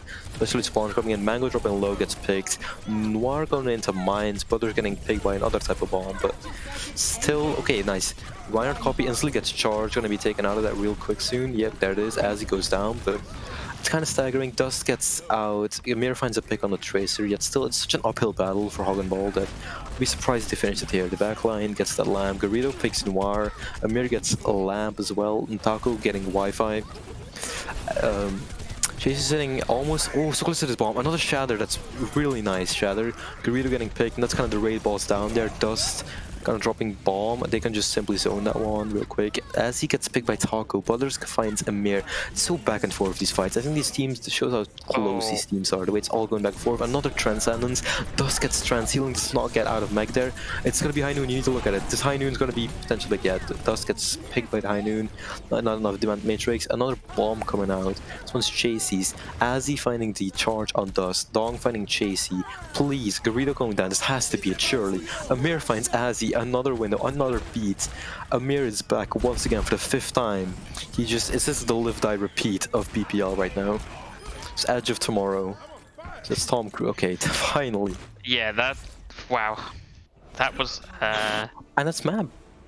Yeah, that was a fight, huh? That sure dragged on my poor. I think from about 30 seconds into about maybe a minute or so of overtime. I think Hog and Ball went in. They didn't get what they wanted from their engage, but they stayed with it because they got some picks. Then they just kept on committing. So beautiful. Yeah, they just kept on committing and committing, right? As you see this play from Wi-Fi, he just cleans up. On there, quite on that little flank. Yeah, but from Hog and Ball, they just kept on engaging. They never really reset. I liked Chasey's Diva play there, where Chasey knew that there wasn't really any protection for Dong, so he could just basically just fly straight at the Zen, kill him, and that was it. They had to either burn their res, look for res, protect the res to get Dong back in the fight. I do think for Hog and Ball should maybe have swapped their comp there. It wasn't really working out into the rush. Yeah, they were getting picks here and there, but they weren't finishing the fight cleanly, which is what you need to do to win. Right? It's especially with these, this show, they were able to drag fights out like. Oh yeah. They talk about getting 2CP'd, but somehow Hog and Ball Dynasty were 2CPing on offense. The amount of times Amir just came back in that fight and just like, hey, what's up? Nice place. Yeah. I'm walking back in. Hog and Ball were doing 2CP towards Punk Passion, but on the other side, they were doing the exact same. Yeah, what a messed up day. What a messed up day for both teams. They were just 2CPing all the time. No, what a messed up day for us having to watch this. But now we're not in a 2CP map, and I'm really excited about that one. Yeah, we can maybe. It's interesting to see that Hog and Ball they didn't swap once, right? I get that they maybe think that that's the best comp on that map, but I think against the rush with the Mei, it's just not going to work. Maybe, yeah, I don't know what it is. Maybe it's confidence, a lack of planning, a lack of comms, maybe a bit of overconfidence, I said. But yeah, I don't know. They were really determined to make it work, and it came really close to working, because Garrido getting so many picks, those fights drawing out so long. I think that might have been a detriment. The fights went on for that incredibly long. Yeah, I mean, like you said, like the fights were going on too long, right? Where Hog and Ball they may be getting picks here and there, but they're not finishing the fight, which is what you need to do on TCP. You need to get a clean fight where 5 or 6 people on the enemy team are done. They're dead. They can't get back. They have to wait for spawns. So unless you get that, and you're just getting like 3 or like 2, 3, 4 picks here and there, it just won't. It will never, be in your favor. As we see, I mean, it looks like Hog and Ball, they want to play the ball stuff with. They're doing it again, but someday favoring the break with Decree, and also talk about substitutions. Garrido out for Panama, but do not fear, Garrido gang. He's still in. They've just swapped him to flex support, which is interesting. Yep. So determined. Maybe it's a big comms thing, or maybe Garrido's just incredible at every role. Rain coming in from PXP I would as well. say yes. Garrido is probably incredible at everything. Probably, yes. I am a Garrido fan now. I'm part of the Garrido I'm a big fan of everybody here, yeah. Part of the Garrido gang, you know. Anyway, okay, Panamon getting picked already. Wi-Fi, I'll talk about Wi-Fi as well, because I'm also a big Wi-Fi fan. Amir gets Wi-Fi though, already shutting me down. Dust gets Butters, and that's going to be a good defense. Yeah. Not giving this one up yet. They're determined still. Not much to say there, really. No, it's pretty clean. They went in, they went out. They got sent back to spawn. Rain is also in for Punk. I did mention that. Yeah, the that main was an tank. interesting engage there. They're playing rush, right? So ideally you want to rush into that Ana. But Yes. Hogan Ball played it really well, where they just split. They definitely saw that. I was Dongwiggler at that point, but okay, Panama gets picked there. Dongwiggler was getting really ran at, but now with Garridos and they're playing this break style to definitely give a lot more defensive power to that Ana. The Ana's getting protected now. Probably Panda's going to be standing on it. Amir's going to be looking out. Oh, it's a big dragon. Oh, that's a massive dragon. With the anti-nade from Garrido as well combined, that's completely a massacre. Oh, it's horrific. Yeah. I mean, when you take that rotation right there, it's really risky because if you know long, that Hanzo has dragon, you run into that corridor where it's just pretty much a straight line to the point. The Hanzo could just fire a dragon there and get loads of picks, get some free hits. I don't think they were ready for Amir's dragon. I think they were not expecting that one. Maybe they didn't ult trap correctly. I mean, maybe, yeah, they probably were just like, nah, no way they have dragon. Okay, Talco is gonna have mines though, ready for this one. Gonna be dropping that and already. Chases anti, Butters drop window, Rain's on 1 HP, gets saved by the window. They trade flex supports, whatever. Now, Noir going down, there's no healing for PXP anymore. Mango's popping rally to help that sustain up, and that's gonna be it, yeah. It's nice. Just making up for that sustain with the rally and cleaning up real quick. Yeah, interesting nano there. They nanoed the ball, which fair enough. I mean, it's fair enough. Like, who else are you gonna nano? I mean, Kree maybe, but maybe you break that Geneva Convention to say no. I'm using these weapons of mass destruction on my nano rally. Kind of terrifying to look at. The World of Warcraft raid boss in this game. Okay, Aquarius has mailed. This is gonna be a big one. So let's see if we can Dust currently not in mech, so maybe that's kind of good. No, never mind. Dust back in mech, gonna be able to eat this one. McCreel comes out, does not find anything. Just usually gets Panama close to dying, not that good. Bomb doesn't find anything. Beats up, Beats goes out instantly already. Okay, Dragon comes out, doesn't find anything. Oh no. Dust gets frozen, has to use bomb. Please don't die this one. Okay, Mango finds Wi-Fi, not before Wi-Fi fights Panama. They do not touch the point, really, don't have any space. Aquarius is mailed, zones them off there, and that's nice. Yeah, you could see it coming. Punk just got so much free ticks, they had to disengage from the bomb that was on point, and they could just literally just take the ticks for free, and then... Oh, the stagger. Oh no, the sleep Dust. Wow. What's this with these staggers today, please? I wish I did not Just jump off the map, Dust. Yeah, okay. Wow. Finish that out. That's mean, man. Second time today as well. Yeah. It's gonna make me cry on cast. Okay. I mean, definitely also with the... Yeah. Coming into next fight, Wi-Fi and Butters have ult, right? But they're nothing else from Punk. So Hogwarts can take some engages where they know they don't have ults and get some nice engages to really disrupt there. Ooh, nice pick from Greedo onto Butters. But that's Ana going down. That's wait. I said they didn't. I was gonna say that they didn't have much sustain, but they're just walking forward. They don't need that sustain. They're saying we're glass cannons now. What about it? Garrido getting picked also. Oh no, that was... I didn't quite see how that one happened, but that seems... I think you just...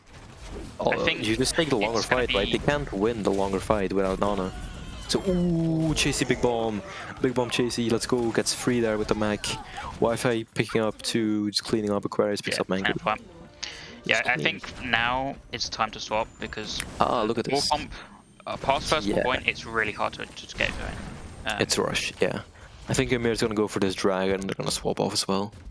Gonna do a little bit of a hybrid. Mango will probably go to Lucio eventually, but the rally is good they're using their ult. They're a bit of a hybrid comp to get use of his ult. It's gonna be the Nano out, so that's both teams have nanos. Say okay, Dragon goes out, eaten though by Chasey. Rally out as well. Creole finds Wi-Fi, but Chasey and Rain retaliating with those picks. Rain finds another one on the mirror. Panda finds Rain. I think they got 2 picks though, Hog and Ball, so they can recontest this. The beat is not necessary in my opinion. Doesn't seem to be. I don't agree with that beat. No, I don't think there was really a threat there. They were also not able to go aggressive, so. I think that beat was so that they could win the fight, but I don't think it was winnable. The Nano Zarya was really too charged up for you to beat and win the fight. Hog and Ball were also already so far back that they weren't even taking a fight, so there was not really a fight to be won with beats. I mean, they were in their spawn basically. Like they were sitting there as, not great from Noir there, using the beat. No, never. It happens. As a guy who's had a notorious horrible beat, you know, sometimes it occurs. Never. Sometimes it looks. No, I always beat 6. I always beat 12. Okay, the answer's coming out. Does find anything? Okay. Mail comes out, but the Gravs completely prevent him from falling up. Lamps, nice as well. Ooh, Shatter's pretty big, but I don't know if they have enough men to capitalize. No. Okay, it's a bit of an awkward. Okay, this is okay. Amir's stuck here with Mango on the side. Maybe hopefully we can pick up that one. No, ball goes out and Garrido's back, having that sideline, being able to heal his team. The spawner's gonna coming back. I don't think this is. Never mind. Every time. Nano, the Boostio, let's go. Boostio gets that pick. You know, maybe that was it. Maybe that's what it took, huh? Taco is gonna be on the chandelier doing a Cia. Wi-Fi finds a pick on Amir, Panda finds a pick on Wi-Fi. It's getting a bit scrappy, but I think PXP have a shot at finishing now with Taco going out of Mac. Ooh, Bunch gets picked with the Ryan charge. Mango does. No, it was getting so hectic. They know what it's looking at dust on Ryan, but he can't touch. It was a good shatter as well. I don't know how he. No one was there to touch. It was a good. That has to be like the quickest, like going from the happiest Ryan on the field to just the saddest player on the field instantly. That was so. That shot was massive as well. I think, I don't know, Hog and Ball, like the grab was really massive, right? And Mail, didn't really get much. But the fact that Mail was behind the 2 tanks meant that the rest of the Hog and Ball was zoned off to helping. So I think after the Mail was finished, the amount of support that Taco and Dust were getting was quite minimal. So then the Shatter could come through and they could like kill the tanks and just push forward for free, basically. Yeah, it's that wasn't a good fight. Now PXP was actually a pretty decent cap, finishing Ike with some time left. You know, you can't complain. Yeah. I mean, after the first point, right, where they took a while to get through. Second was just sort of a speed run, which is to be expected. You know, Hog and Ball didn't really have a time to set up or a chance to just use the bridge to their advantage or their comp. So then they had to quickly swap over to Rush, won a couple of fights, but in the end, Punk just kind of ran it in. All right, let's get it. Hog and Ball gonna be looking to go also, and they're feeding into the Rush mirror. They're returning to Rush. You know, this comp's pretty good. This Dust guy can hit a shatter. What if we were here to follow up on it? That'd be really cool. So they're gonna be mirroring, except Pandamon's favoring Hanzo over Mei, and I think that this is a fatal mistake. Never mind, that's a good pick. Please stop. Please let me finish this sentence before proving me wrong. Dust. I would have requested a P after that as well. I would also. I would also be blaming lag after I walk off the map. That's true. I'm guessing he maybe like DC'd or lagged out. Probably just a DC off the map. I don't know how that happens. You know, Pandamon probably flipping right now. Like, come on, man! I hit that shit. He probably pressing the W key, right, and then he got DC'd, and then just kept walking off the map like that, and just went off. Alright, ready those, hopefully fixed. That's unfortunate for Pandamon though, gets such a nice pick. Gets another pick as well on the Rhine. Mango finding Wi-Fi. I think it might not matter actually. Yeah, Odi, keep saying that it's bad, please. Keep going. I'm sure Hog on. No, I will not be jinxing anything anymore. You sure? Find 2. No, I will simply be mime casting next series. Okay. Okay. Next year's Castle, we'll be doing full improvisation. Yeah, With okay. improv, yeah, slam poetry, improv, silent, Yeah. completely silent, only my motion. I can't cast curse anything if I'm not speaking. Yeah, I mean, so here's the thing, right? The Hog and Ball comp, I guess they don't like playing Mei. Fair enough. I dislike Mei too. It's a lot slower, more poke style, more the Hanzo will burst through the Rhine shield and then you can win the fight that way. Or, you know, Panda could just get picks when he wants. Alright, going in here, so going in, getting it. I still prefer the Mei personally. I think the wall is such a powerful tool, but if Panamon's able to hit those shots, you know, you win those. JC finding Dust though, once again getting walked over. Garrido gets picked by yeah, but Wi-Fi finds Taco as well. Just playing really well so far. Wi-Fi the series. Chasey D-Mag goes off the map. Gonna be resetting real quick. Gonna take a bit to come back actually with this icon wall spawns. Yeah, so you'll see that Chasey's on the D.Va, Taco's on the Zarya, and then the hands on the Mei are different. I think the D.Va gives you a lot more chance to peel for your Rhine, right? The bubble for Taco it only so lasts limited. So long. Only takes so much damage. Yeah, definitely I think PXP are just, they've paid the $5, they've unlocked the upgrade pass, they're playing better Rush. Oh yeah. Okay, yeah, Mail comes out, and man, if there was a D.Va to beat that one. Yeah, good disengage, Lamb goes out, but the wall's there to catch out Dust. Beat comes in, they're going back in. Oh, Dust is going. Dust is going back. Never mind, Dust is leaving. Big bomb. Let's go, Chasey, big bomb. There's no shield over to block that one. It's not. Well. Shields out, that was just nice. It was some nice tank play. Shields out? Gladiators? Shields, no, shields completely down. Shields demolished. Yeah, so I don't know about that charge from Dust there. Maybe he needed to call another P. Maybe. Yeah. Maybe just like we see you, dude. It's fine. Yeah. Okay. That Mayo was, it was decent, but it was a good disengage, and then the beat following. Oh, right. Panamon gets picked there. Not a good start. When half of your Grav Dragon just simply dies, then you only have Grav. Okay, Taco gets picked, so that's nothing. You have 0 recipes of your Grav Dragon. That's the Slam gets a few, but there's no follow-up because most of the team is already gone. Yeah, this is the House of Fun. Not for Dust, obviously, because he's just getting frozen and CC'd and just pushed into a corner and then killed. Yeah, completely painful. Yeah. No enjoyment. Main tank. I think you'll see here where the advantage of the Mei and the D.Va is, where they can take more space, they can take the higher ground. There's not really much that can push the D.Va off the high ground from Hog and Ball, and the Mei can just wall you off and run into Dust, and they have to use the lamp to help. Yeah, still no Mei swap. Interesting. I think maybe they're gonna go for this Grav Dragon, but if Chasey eats this Grav, oh never mind, there's no Grav Dragon. It's just a Dragon and then a separate Grav. Yeah. If you lose this fight, I'm begging you, go Mei. Okay, Panda gets big, but Aquarius also gets big. There's no flex DPS on the field currently. Oh, it's a massive shatter. Oh, it's a friggin' massive shatter right there. Okay, but the only person that got picked is Rain. That's... Man, I hate that. That's so sad. Yeah, they're on the bridge right now. Dust is not gonna... He's a bit too eager. Kill the Bab. No, Bab's got that field, buddy. He has his 299 ultimate ability on E. What a mortar. More the AA. I don't know about that one from Butters and Wi-Fi there. They were just crouched there when the cart was obviously going to push up to them. I don't know, maybe they were going to get like a sneaky pick, but it doesn't really matter. Regan is coming in. Yes, they're going to be able to touch air. They have Mailed as well. This Mailed's going to be big. Okay, Mango getting picked on Lucy is already big. Dust going down as well as Rain also going down. Garrido gets picked. Taco. It's nice. It's done. It's a bit of a day at the shooting range. Nice re-engage. Yeah, nice re-engage from Punk using the bomb to... Bomb to create space, Mail to create space, and then you have all the space. I mean, like, Aquarius can just throw these Mails wherever. Yes, no threat. Taco can do anything to stop him. Like, yeah. He could hit a 360 Michael Jordan dunk with a Mails and it would not get eaten. Just nothing. He can do whatever he wants with him. He could chuck it up into the air and just watch it fall from the heavens. Then he can do the sideshow Mailed, Yeah. Okay, they've swapped the Reaper, however, not Mei. They're just laughing in my face. Okay, the Slam gets Rain and Aquarius, but the beat's there to just completely save it. Grav comes out from Taco, and the only person getting picked is their team.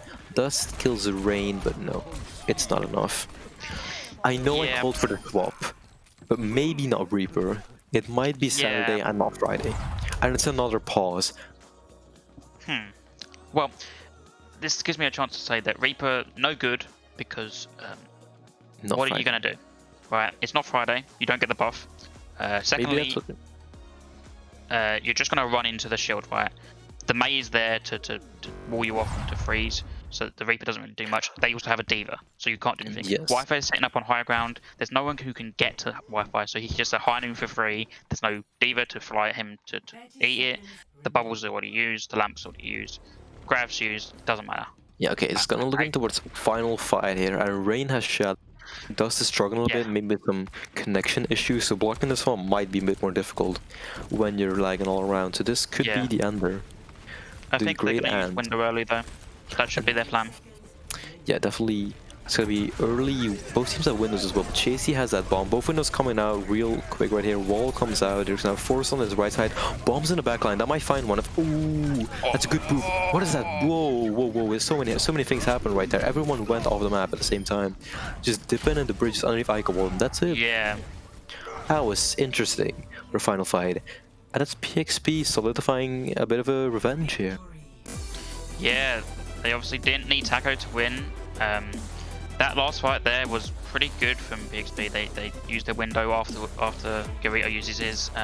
They used the wall to separate the tanks, and then the bomb is like thrown into the background, just to put pressure. Dust has to turn, then a shatter comes out, pushes him off the map. Oh, look at this! This was so nice. Yeah, this was a nice play. It's really nice. And then it doesn't matter. Really nice play from Punk. Yeah, I gotta give a shout out to Punk. They've come a long way. They've been on an upward trend basically all season, but from week 1 to now, it's such a staggering difference that I must, as someone who doubted, I must congratulate them. This is really good. So, Wi-Fi, who do you think? How are you feeling for player of the match? I gave one last time. How are you feeling for this one? I honestly think Chasey did really well. That is true. Chasey did play the good off-tank hero. The easiest choice is to give to Wi-Fi, right? Yeah, Wi-Fi, explosive, I really think Chasey played really well on the Diva. Showed that the Zarya wasn't obviously the optimal pick in the rush, and that the Diva was just better for zoning people out, and his bombs were just pretty good at setting up things. Alright, yeah. Gonna be getting some interviewees in as well. Yep. Alright, welcome Wi-Fi and Azzy.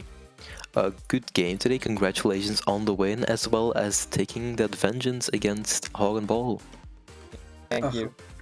Oh, thank you. Really well played. How are you guys feeling about this match? Hog and Ball being, of course, a pretty strong opponent who have a pretty beefy roster. How are you feeling about able to take this and really showing that you're not to be taken lightly? Yeah, they're definitely a really tough team. They've some might say they've gotten some upgrades, and they played some stuff that we honestly didn't expect, but and that we didn't even really get a chance to practice against. But it was neat adjusting and adapting mid maps and stuff, and yeah, it was really they're good. It felt good. That's all I can say. Yeah, those adaptations were very nice, by the way. And if I'm allowed to repeat a question from earlier today, after this pretty decisive win, definitely showing up, how do you guys feel you are at the standings? Where do you guys see yourselves heading into this? We're almost at playoffs.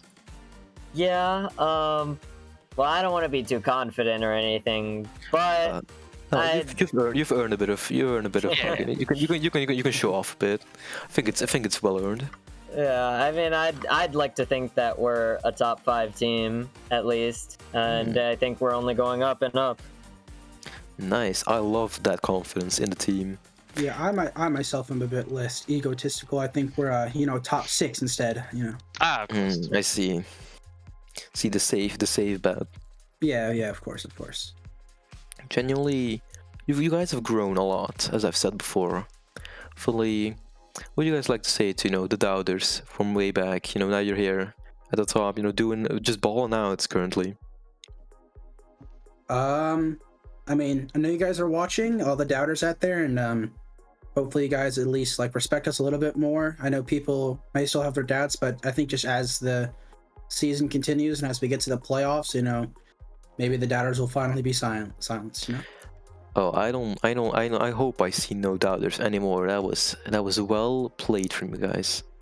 Thank It's you really very much. well done. Yeah, really good job, guys. As an ex-doubter, I must say, I am quite silent. Yeah. But yeah, that's just gonna do it for me and Oddie on the cast. Thank you very much to the Azzy and Wi-Fi for coming in and doing an interview. We're gonna throw it to a break, and then next up is the match of the week between Sydney Surfers and Solomon Island Sharks. Thank you.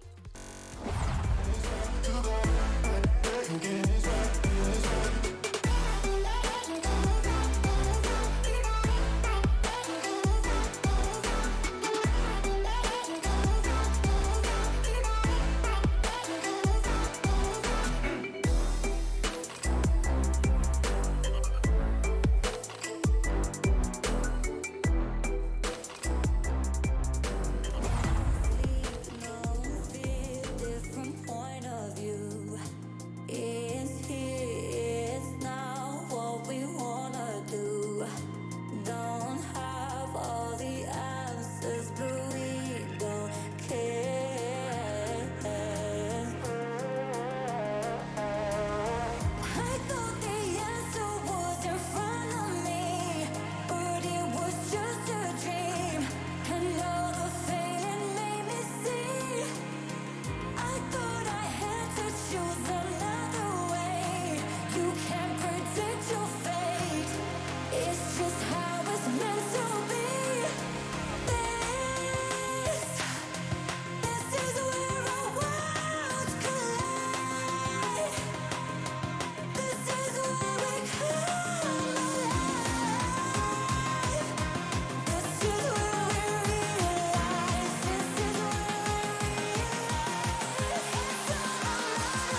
destroyed. The soldier destroyed.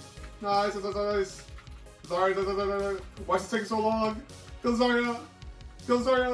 Teabag Nemo. Get him. Easy. Good job, guys. Easy.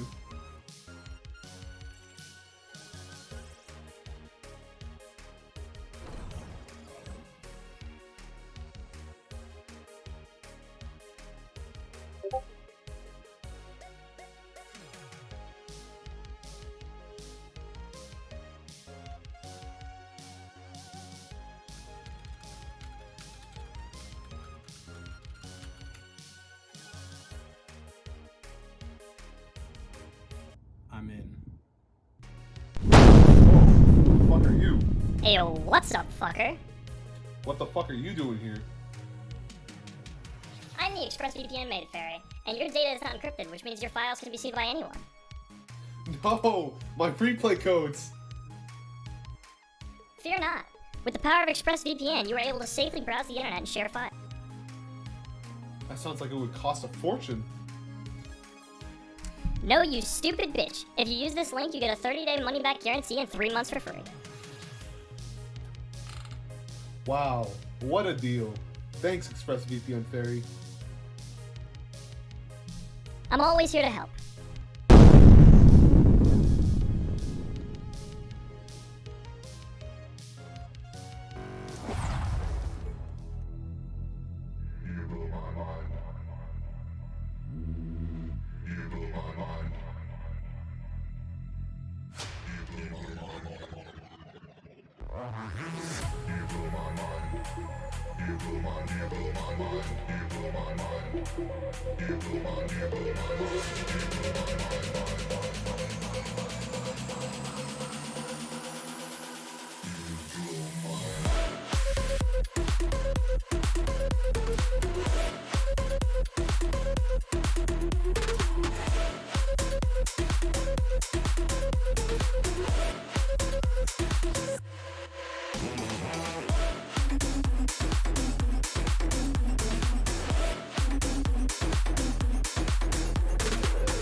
There's much to be gained right here. Zaslak had to touch and they had to swap to do it. They had to give away everything they'd earned towards that Graviton Surge, and Solomon Island Sharks had to give away their chance of progressing deeper into this bracket, because the Sydney Surfers, they've got on their boards, they found the wave, they've ridden the tide, and they will claim themselves a victory.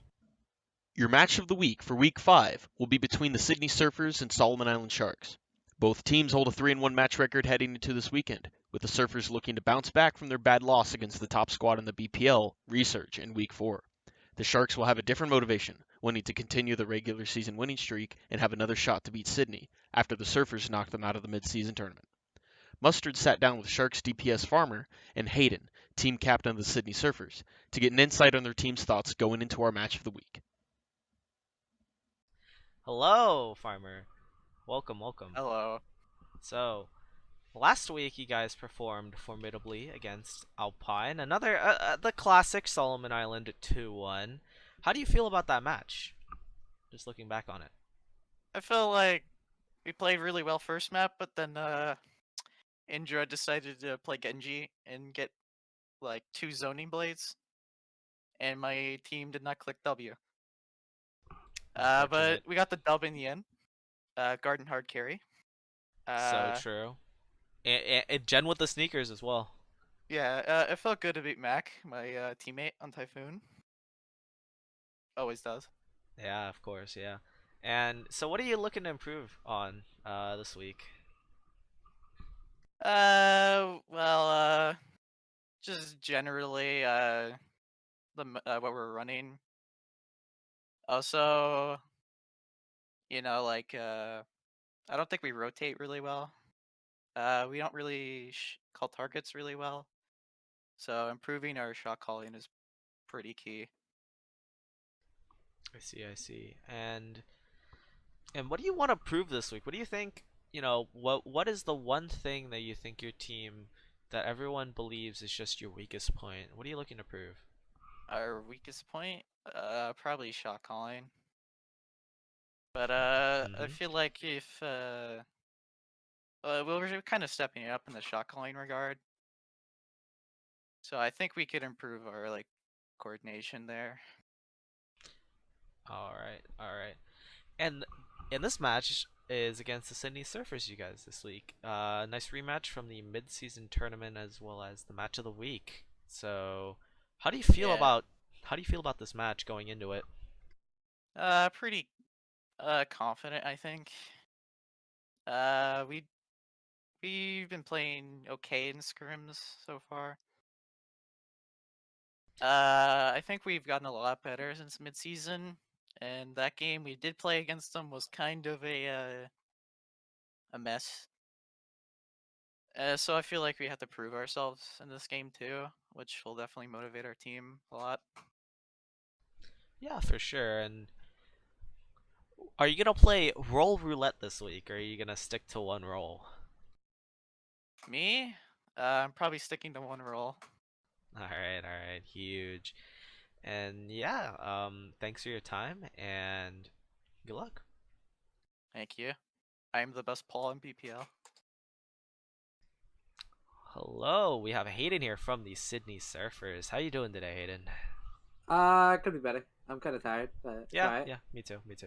Anyways, so going right into it. Last week, your performance against Research, looked very shaky. You guys didn't look confident. You guys were, a little too scared.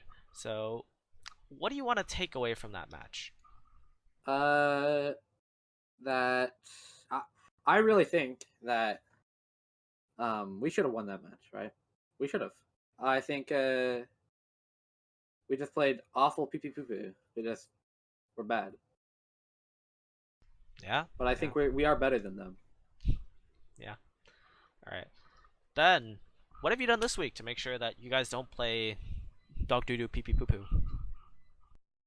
Well, for one, we have set strats that we don't want to leak, so I'm not gonna give you the whole list. But we have been studying the art of Daniel. Like Daniel has had some the art of Daniel. The art of Daniel, right? Like just not using ults. Yep, you've heard of the art of war. Get ready for the art of Daniel. Yeah, right. Anyways, so yeah, then just based off of your your performance last week and just how a lot of people have pointed out that you guys really have had an easier schedule going into the mid-season tournament, that what do you want to prove this week? Well, I don't think we have to prove anything. Like, I don't care if teams are gonna say that we're awful. If they want to say we're awful, beat us.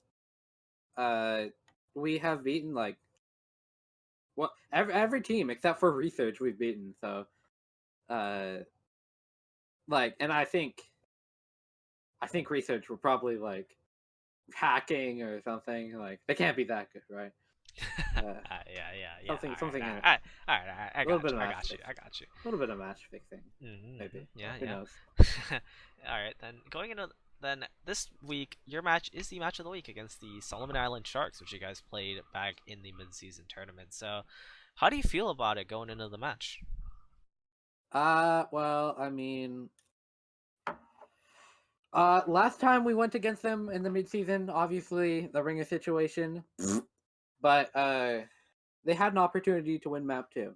We had a bad lineup. They had probably their best lineup. We had Moopy on DPS, on Tracer specifically. Moopy's a good alright, DPS, but his Tracer? So, I think they had an opportunity to win that map, and they didn't. So, I think if we beat them with that lineup, and they just didn't beat us, I think we take this match easy. Alright, sounds good. And yeah, that's it here. Well, thanks for your time and good luck in your match this week. Alright, thank you. Your match of the week between the Surfers and the Sharks starts now.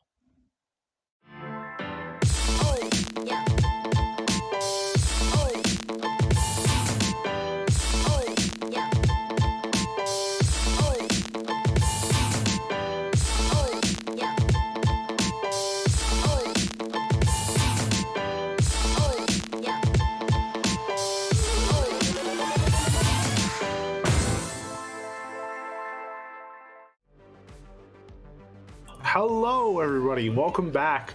We're here with the last day, couple games of the day, and they should be a couple good ones here. I'm your boy Chicken Nugget God. I got Teku here with me. Teku, how you feeling tonight?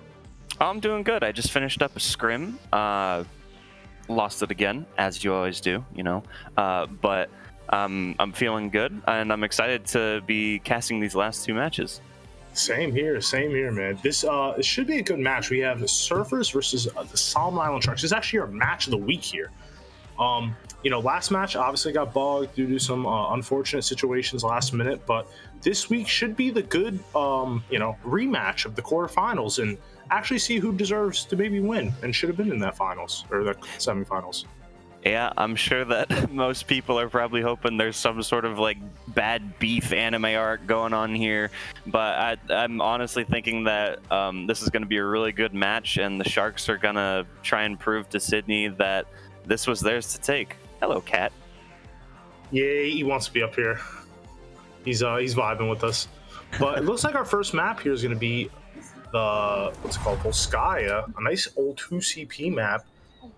And this should be a good one here. I think I think the Surfers are going to run this, standard ball diva comp, But I'm very interested to see what the Solomon Island Sharks are going to do. What do you think they should do to really stuff this comp that you think is coming in?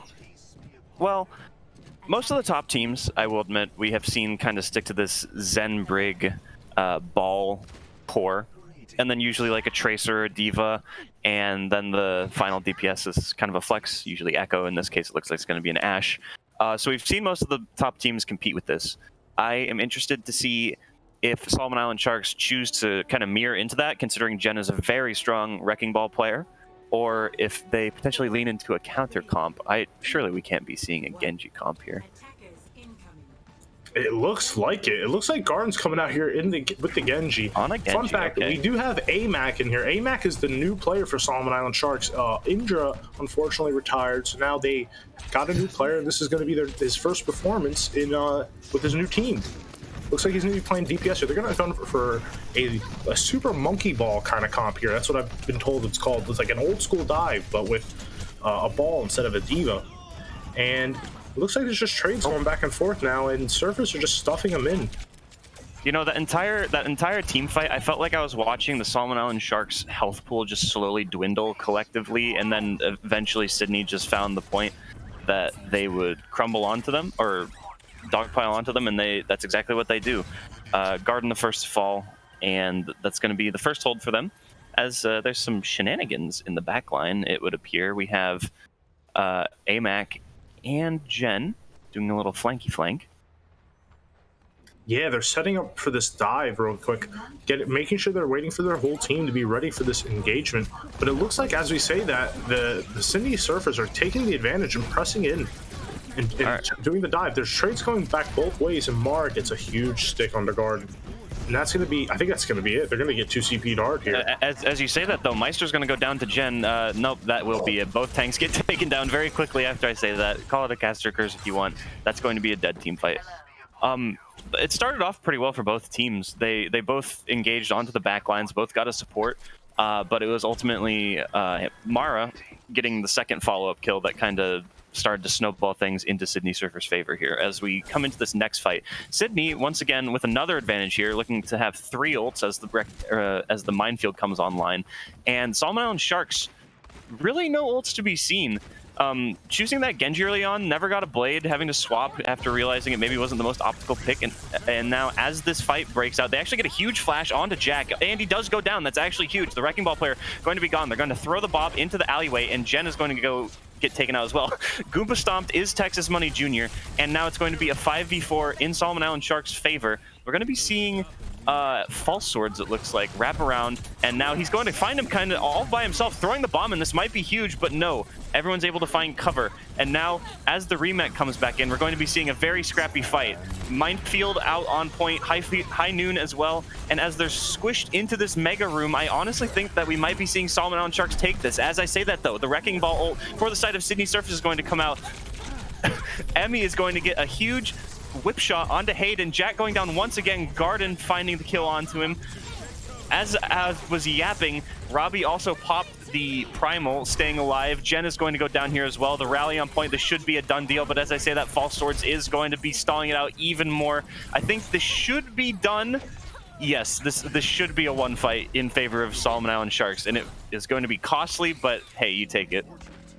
I like the way Solomon Island really took that dive. They baited in like they were going to go on the left side up to the high ground, and they just kind of just like stood there for a second, let him come in, took out Jack, and that was the first pick to really set it up.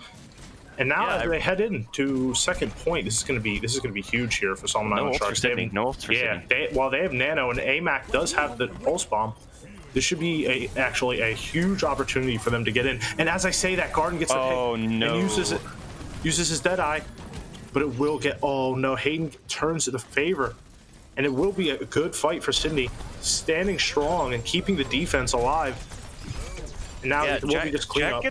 Jack gets a huge boop onto Robbie there early on after he jumps into their backline, and that honestly just takes all the wind out of Solomon Island Sharks' sails as they try and just cause chaos in the backline. Getting sent into the drink isn't very helpful for the monkey.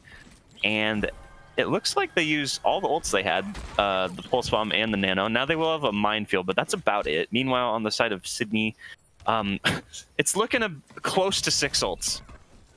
So I think that they should be playing to just make it as costly as possible for Sydney. Let's see if they do that properly. Well, let's hope they have a really good engagement with this drive fight, because there's only 2.5 minutes left. This goes really quickly, and as I say that guard going down, they do still commit to the dive, but I don't know if this is going to be much worth. Meister does go down. I'm surprised nobody's died yet. Meister does go down, which is huge. And here come the tank ults for the Surfers, creating the space, and Hayden does decide to commit the trance, and this is just a clean engagement. Ooh, Robbie gets really low. But as I say that, though, the Surfers are just getting more picks. But it doesn't matter, though. Nah, it doesn't matter. Yeah, that's just gonna be cleanup. Surfers, or Sharks, I'm sorry, are doing a good job at escaping. I just realized how we have oceanic teams. Yeah. I just realized why I was so confused. Yeah. But yeah. The Sharks are able to, just barely, not really barely, just get out of there with their lives, really. But hey, look at the ults, though. They got 3 ults out. Like, they did what they needed to do, and all they used was their minefield, which they're already 42% back to. Almost the same charge as Jack, who already had his minefield. So, honestly, a pretty big strategical win, I think, for Solomon Island Sharks. But as I say that... Oh my God, Mara went for the flank, tried to stick the either of the supports, and it missed, went to the low ground, and Jen got hit with it. That's so unfortunate. That's the unluckiest thing I've ever seen. And that's just going to be, more picks. And this they're getting hard to CP'd right now. There's a minute left on the clock. They have almost 4 ults. But so this actually does look really good for them. They only have the mines. Oh, probably both support, probably both tank ults. Sorry. Yeah, they used the last 3 ults that they had after losing the other 3 in the fight before, and now Solomon Island Sharks, after not having committed anything that last fight because those picks came off so early, they're going to be coming in with 4 ults essentially as Garden gets his high noon. They have taken high ground here. A good flash and a sleep onto Jack. He's going to armor up, drop the mine, and that's a double pulse bomb kill from AMAC, the new player for Sharks, going to be doing huge work, getting both of the support in the back line. Meanwhile, Jack falls in the front line, and now it looks like Solomon Island Sharks are going to be attempting to capture this point. I don't know if they're going to be able to do it with time left as the bomb comes out, lands in the bubble. And wait, hold on. Robbie walks back into the bubble and dies immediately. This is a disaster. Now, oh my God, another high noon from Texas Money Jr. Mara is going to go down to the whip shot, and I think that's about as much as Solomon Island Sharks are going to get. Hayden does go down on the Moira, and another whip shot. Whip shot got Emmy once again, getting Meister down, and now it's time for a Cog, the best ball in BPL. He's back, and he's going to be trying to get as much done as he can. He's going to get a kill. No, sorry, AMAC getting a kill on the Texas Money Jr. Best ball, back to spawn. Now we're going to be seeing Hayden trying to do as much as he can on the Moira with the stall. Jack is going to run into one of Jen's mines as he respawns at this very moment. Hayden goes down yet again. AMAC trying to carry his team. Robbie still being alive with this bubble is so huge, but it doesn't matter. Emmy still goes down. The Doomfist is back with Garden. That's actually huge. AMAC still running amok, taking the Tracer duel and winning it. Meister going down yet again. As I thought that they were going to lose this after they lost their first player, but Sharks still fighting hard. AMAC is popping. Oh my God. AMAC showing up for his team here on this last fight. Really, oh my God, flexing on them. That was insane. Wow. What a last fight. Yeah, I thought that was surely going to go the way in favor of Sydney Surfers after they got that initial pick on Robbie, just kind of shield dancing back into his bubble and dying immediately. But huge plays coming out, honestly, from everyone on the side of Sharks. Like, whole team pulling their weight, and they do cap it. Now, all things considered, no time bank. So if Sydney Surfers cap with more than 1 minute, or with a minute or more, they don't get a chance to attack again, and the best they can hope for is a draw. But no, I like what Sharks have been coming out with. They didn't give up literally to the very end of overtime. They stalled out. This team only wins. I think that was. I think they went for that. This team, they only win when they get to the 3rd map so far. They're a really mentally strong team. So I'm very interested to see how they're going to take this, win or lose this map. I think they're going to go the distance. Yeah, I like that you bring that up. This Solomon Island Sharks team, potentially one of the teams with the most possible map 3s ever. They never lost their control either. No, they're a very resilient team. I really think that they're in the upper echelons when it comes to mental toughness, and let's see if their defense can be just as strong. Now it looks like Jack is immediately going to take these stairs, scope him out for his team. The whole team wants to go take this high ground. Now, I don't know if this is good. They leave the high ground completely uncontested. That was a very interesting slam there, and Emmy's going to go down from a shot from Hayden. Now there's going to... Oh my god, this is actually disastrous. Wait, hold on. Wait a minute. Sharks get the trades. Robbie does go down. This is still an even fight here. Okay. And false words. And Meeser get picks. And now they're just hiding this back point by Mega. And false words is going to go in there. False words gets slept. He doesn't get the kill. The Anna's 1 health. Oh my god. Farmer is trying to survive as best as they can. And now we're going to be seeing Garden trying to take some pot shots onto the point. Everyone's providing so much pressure on this upper front line, though. And Mara pays for it. Garden finding the shots. And now, with the monkey back, he will pay with his life, but he has bought them precious time needed as Garden gets to 98% with the Deadeye. He's going to get it. Will he pop it? No, it doesn't even look like it's needed. The team has come back, and even though the respawn advantage is surely in Sydney Surfer's favor, Sharks hold. Sharks have a very fast comp. Besides, like 3 people, half their team is very, very quick, and that just goes to show you how quickly they were to recontest. And they might have gotten 2 ticks, but the fact that they're still even here is a huge statement for Sharks. Just to be able to burn more time, hopefully, burn it down all the way. But it looks like Jack is coming up on this high ground, scoping out, gets slammed. Oh, flash, stunned, and he's gonna go. He does go down. Jack is 1. Okay. I must say, Amax follow-up on these engagements from the tank line for Sharks has been actually huge, finding kills when he honestly shouldn't be. Hayden getting a double kill, though, is actually going to take down two big targets in the Ana and Winston for the Sharks, and I think this is going to be a first point hold off of that double kill. Hayden, not first point hold, first point take. Excuse me. Hayden completely opened that fight up, and then proceeding to pop off, click the heads. Some would say, probably the weakest member of his team, but he is the team captain. Showing flexing it a little bit. I think Hayden would also say that he's the weakest link. He's pretty. Hey. I feel like he's pretty self-aware of his position on the team, but I'm sorry. And he goes down. I'm sorry, Hayden. Yeah, that should be a hold. Losing the Zen pretty early on is going to get rid of that Discord Orb, which is a very powerful ability, especially with this comp. That is one of the big differences we see between these comps right now. It's one of the 2 differences, I guess. Is the Sharks have opted to run an Ana instead of Zen, opting for more heals rather than damage output. They are running the monkey. Yeah, which was just about to lead into that, the monkey instead of the diva, going for kind of this double main tank. Speaking of which, now they still have a main tank after their first one falls over. He has to. Oh no, a boop onto Emmy. Jack is popping. Jack completely just opened this fight.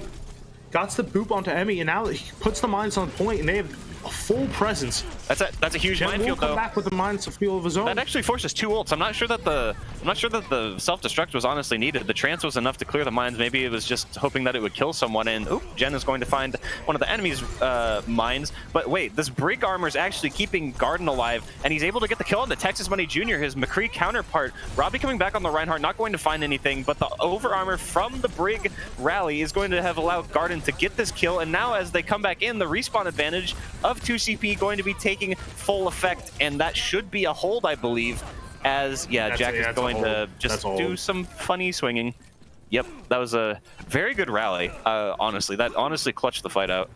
They got it wasn't all for nothing though, that fight. They did get 86.8%, Yes. That's almost a full cap. They're really close to Texas Money Jr. gets completely taken down. Okay, both of these picks basically mean nothing because Texas has to walk much farther than Jen, who will be back within like 2 milliseconds with the Wrecking Ball. But, buying them a little time.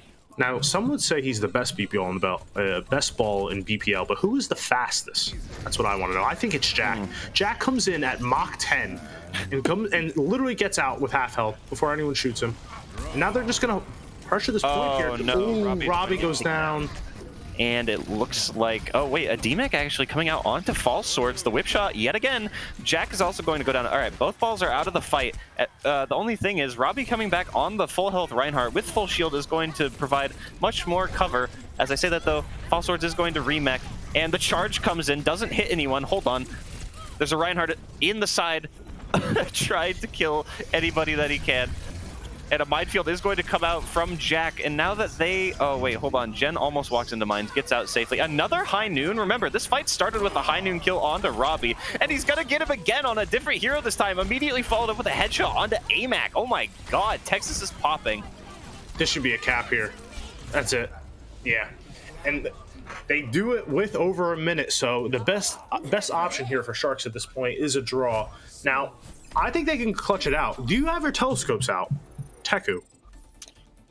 Honestly, I think this could go either way. If I'm being honest, I don't think that many BPL teams draw first points of 2CP.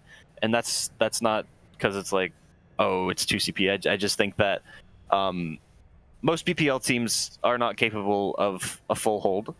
I would like to be proven wrong, though. Get us the funny draw. However, I do think I expect Surfers to win this just based on respawn advantage and how they've played so far. Now, it looks like Sharks are opting into they're going to stick with this, super monkey ball, as I've been heard it's called, with the monkey and the ball. And they're obviously going to run with this Farmer on Ana. Farmer, really good on the Ana. Was, playing with the DPS, but obviously with Indra out, will be probably solidifying himself on the flex support position. But I think that's good, having stability. On each role, what I'm saying? You know what you come in, you know what you're gonna play. No, you're not gonna switch roles mid-map or mid-match. I think this should be good. But it looks like Surfers are opting in for this standard kind of dive-ish. They're not gonna stick with they're gonna put Texas on the McCree, let them click the heads. Jack has taken a lot of space here already, trying to figure out the best way to break this egg that is the Solomon Island Sharks defense. And we're going to be seeing some defensive positioning actually coming out from Jen and AMAC on the side of Sharks, positioning themselves left, and that's actually a pretty good slam, getting Jen down to half health, and they are going to commit to that. Where are the heals? The E is finally going to come out, saving his life, but now they're having to commit unnecessary cooldowns when they should have been healing in the first place. Meanwhile, the rest of the team has moved and taken control of the high ground, and now the counter dive comes in. There's a lot of damage out, but it doesn't matter. Robbie is going to fall, and now that's actually a good nade onto Hayden, though. Can anyone get it, though? No, he's going to get out, and now because they'll need one tick, they're going to have to be touching this point, putting themselves in an undesirable position. Jen is rolling around as best as he can, but I think this is going to be, just based on the positioning that they have, a Sydney point take. Brig, wait, I noon already? He's going to go down. He does get Mara, though. It's not going to matter. Yeah. That's it. That's first map going to Surfers. I stick by it. I think Jack is the fastest ball in BPL. The speed at that which man comes in on the dives. Did you see that tech? What a flawless tech onto Jen in the beginning. Complete, just wall bounced right up, slammed on him, and you called it. It got Jen right to half health. The Tracer, who was it? AMAC? Mara. Mara instantly recognized that and pounced right on him. The cohesion and synergy between them was really nice. And Jack just having these really tech-heavy plays really inspired me. To say nothing else, they're just really inspiring. Super cool. I think Jack is a really, really good player. Very underrated. And wow, just wow. Looks like there's going to be some swaps coming in. Ishiki will be coming in for Garden, and Zaz will be coming in. Zazlak will be coming in for Robbie. Alrighty. And the next map will be Eichenwald. Is it? So we saw Jen Reinhardt before, and it was honestly pretty good. I'm interested to see that if we get some rush here from Sharks. I know that third point is good for rush, but I'm interested to see if they potentially go for a first point rush. I doubt it, just because the ball play on both of these teams is so good. But I am interested in that. Speaking of Wrecking Ball, I don't know about you. I hate trying to play Wrecking Ball. I suck at it. Like it is pain incarnate for me.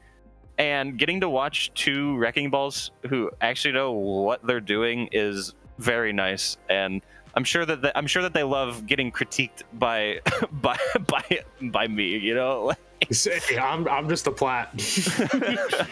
But no, like I completely agree. You know, obviously my ball play on Vector Matrix wasn't very good. They put me on Diva, so I feel for you on there. But it looks like I just love watching. You know, not only the best ball in BPL, but the fastest ball in the BPL, just completely duking it out here. You know, just like a slugfest of just the quickest dives, really quick dives, really fast damage, and just I love the cohesion as a B League player. It's nice to see. Yeah, for sure. While we wait for this next map to start, we have a game that we're going to play. Okay, I have a bunch of jelly beans in here. All right, and I'm going to pull one out, and I'm going to have chat guess what flavor it is. Okay. All right. This is the jelly bean. All right. Strawberry. It's kind of a light pink. There's no markings on it. All right. Get your guesses in. All right.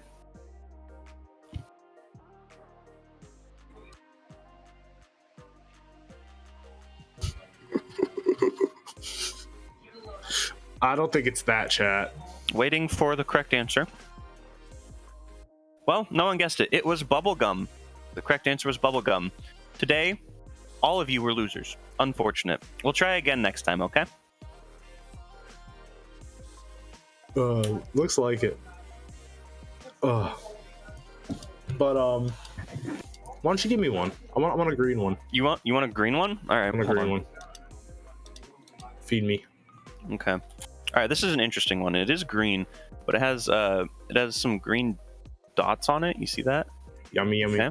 Take it. All right, let's stop stalling. We're gonna head into Eichenwald now. I don't know where we're going with this, but we're heading into Eichenwald. And this is a really good, actually, like you said, this is actually a really good map for ball play. I'm gonna be very interested to see how these teams engage us on the attack. Yeah, as I shove my face full of jelly beans. Take your time. I'm very interested, like I said, to see where these teams decide to run the ball comp that they're both good at. And aha, look at this. Sydney Surfers choosing to go with the rush defense for first point. Oh, the Moopy May. I'm a big fan. I'm a big fan of the Moopy May. Can we call it Maypy? We could. The Maypy, dude. Well, that just sounds like May space P. Let's not do that. The clip of Moopy freezing someone out of the air on SD3 will be one of my favorite memories of all time. I wasn't even in that map, just watching it. That was insane. But now we're going to get to see, you know, the legacy of six-piece Moopy coming into carry on this May. It's going to be a rush mirror. Both teams choosing to not run the ball comp here, which, if I'm being honest, I think kind of shows a change in meta. The rush comp being a little more viable now. And I wouldn't be surprised to see both these teams go back to it for the second point as the engagement does occur next to the broken down Omnic tank, and Moopy, the man we were just talking about, going to be getting Gen. Big wall. I think the May over the wait a minute. The Hanzo is just a much better comp-wise pick. There were two random picks there from Solomon Island Sharks. The Jax Reinhardt actually getting booped off, but it's not going to matter in the end. The kills coming out faster for Sydney Surfers, and they will hold for this first fight. Jen actually swapped the ball, thinking, I guess he thought the same thing you did. Maybe it was winnable, and instantly lost all his ult charge. I don't know how much he had, but that's a factor. Jack will have a free, we'll probably lap him in ult charge. And as we say that, they're just going to run it through mid right now, deciding which way to go. They're taking refuge over this dead Omnic. I don't know what this is over here. The Fire Strike window will come out, but it won't catch anything. And who was that? Hayden going in for a big boop, and they wall him off. Actually, a big wall. And Jack with a huge girthy shatter. Oh, what a Chad. Hey, from one Team MTD member to another, good show. Good show here. Don't you say, Mr. Chicken. I tip my hat. I tip my hat. Wow, what a nice shatter. I can't get enough of that. And he's already back at 40%. He's ready to lap. He might lap Jen again. Oh, don't even say such things. That would break his mental. He's literally about to lap Jen again in ult charge. He just shattered. He actually is, and it's all because Jen swapped off that ball and lost any of the ult charge that he got in that initial fight. And now as they hard engage, that is a great bomb. Actually, a little too far. They are going to get away, and the Dragon's going to come out onto Hayden, and as well, a high noon from Mashiki, getting a double kill onto both the Bap and May. Key parts to this rush core, and now that's going to open up first point. Take. Yeah. Yeah, there's no shot that Surfers want to recontest this. They're better off holding either high ground or maybe taking, an early choke if they have the time. But so, look at the ults for Sharks. All they have are the support ults. Meanwhile, on the other side, we have 4 ults: 2 DPS, 1 tank, and 1 support. This beat is going to have to be beautiful. Oh, another shatter coming out. Does it actually hit anyone? I have no idea, but they're fighting. They're taking control of the high ground. They're fighting Castle right now. This is looking like tiny Overwatch. Surfers are going to run it down at the they split off teammates, and this is just going to be, death. Why people happy? Yeah, they did use the beat there, but just like I was talking about, the ult advantage coming into that fight. I don't actually think the shatter got anyone. Please someone correct me if I'm wrong, but the window was good enough to kind of provide a focus fire onto the front line. As I say that though, AMAC is going to find a kill onto Hayden. A nice headshot onto the funny frog guy. And now they're going to be running out. Looks like Texas going on a flank. Jack. Wait, they ate it. They ate the Blizzard. That's actually huge from Zazlak. Yeah, but Texas is in the back line, and he gets 2. He literally just went on a real roundabout flank. This is a silly one right here. And just takes him out from the inside. Oh no! Jack, they're gonna hold this. Another shatter onto Jen that time. Jack is manufactured differently. He's a different breed. We should have got him on Team MTD. What were we doing? I don't think Jack was around during Team MTD days. I know it was. I bet they're glad that they weren't. Oh no! Oh no! False words gets the Kobe bomb. And they're just gonna keep backing up here. They're really engaging. I love this engagement. Oh, Jack. I mean, they do have the lamp, but like they're so low. Once it goes down, it's just one swing and he's out. But wait a minute, hold on. A great charge coming up from Jen, back in full health, and now the overcommitment has actually bit them in the butt. Bite them, yeah. It was good, but they like once the lamp came out, they kind of backed off. I'm not sure if there was pressure on their backline that they felt like they needed to address as well, but. Very good lamp, getting everyone back up, and immediately good Dragon. Yeah, aim from AMAC splitting up the team, so they were able to make the aggression turn into an overcommitment. AMAC already making their presence as we say that on though. This team, might I add, like very good. Oh yeah, bye Emmy. Ooh, Emmy gets caught out really early, and that's going to be the go button here. Texas Money Jr. immediately pops the high noon, and he's going to get AMAC. And this is just clean up here. At this point, you just want to reset. Jen's going to be doing some silly charges into the backline. Just try and get some more ult charge. Jack with yet again another shatter. Jen at 80%. And this is I feel like this is the exact same scenario where both of the support ults are online for Solomon Island Sharks coming into the next fight, while a very similar ult line is coming in for Sydney Surfers with 2 times the ults. Yeah. And it looks like Sharks are going to decide to go through Castle this time. Try and fight for high ground, but Surfers are already there and they're ready. Jack goes for the shatter, doesn't get much. They're committing a lot of ults here. Ishiki finds a great flash right click onto Meister, and now the lamp out as well. Jack is going to die, getting shot down, and they will have 35... Wait, the Dragon... Okay, listen, you already won the fight. The Dragon, in my opinion, seems like a bit of an overcommitment. And they're going to have 27 seconds left at this point to push over the bridge. Jen is holding really close here. I think is he by himself? I think he's by himself. Zazlak will come here to support him.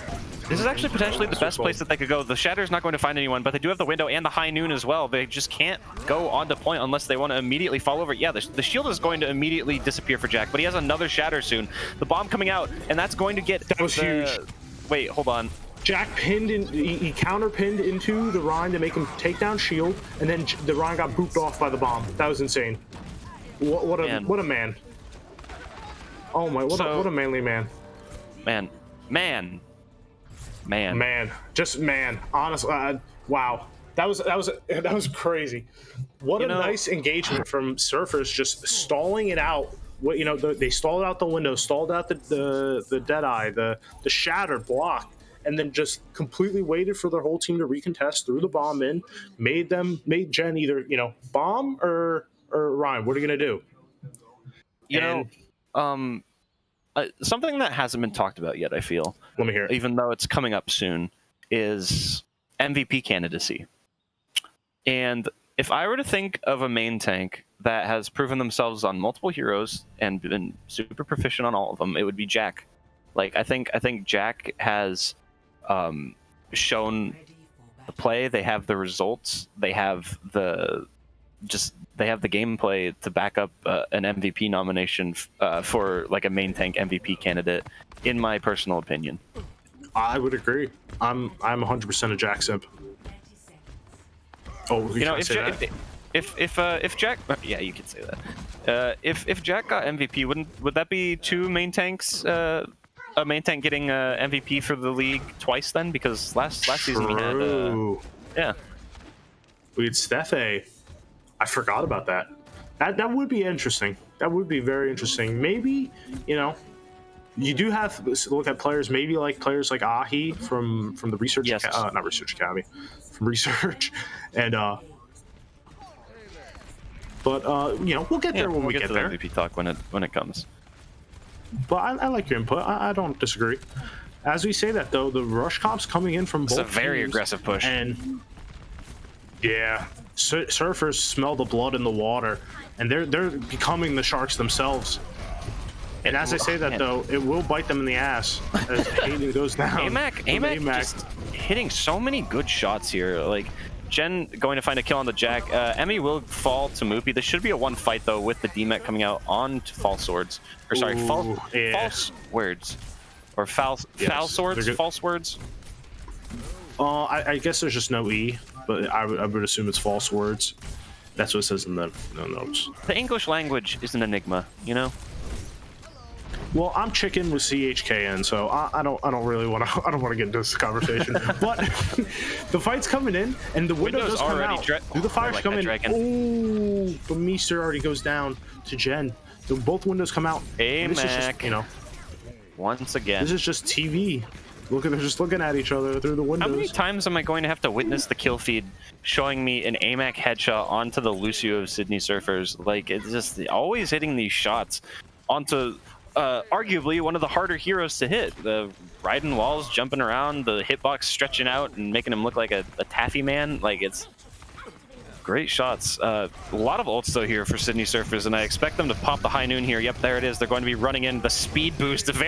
He's walking in aggressively, but a great flank flash and right click onto Ishiki in the backline. He's then going to pop the high noon, get Hayden. It's now a 4v3 in favor of Sharks, and Jen is going to put the shatter down. He said it's my turn to be the main tank, even though the Jack was already gone. He wasn't going to have any of it. And a little bit of a stagger. Not really a stagger, if I'm being honest, but very good. Ishiki just kind of controlled that fight.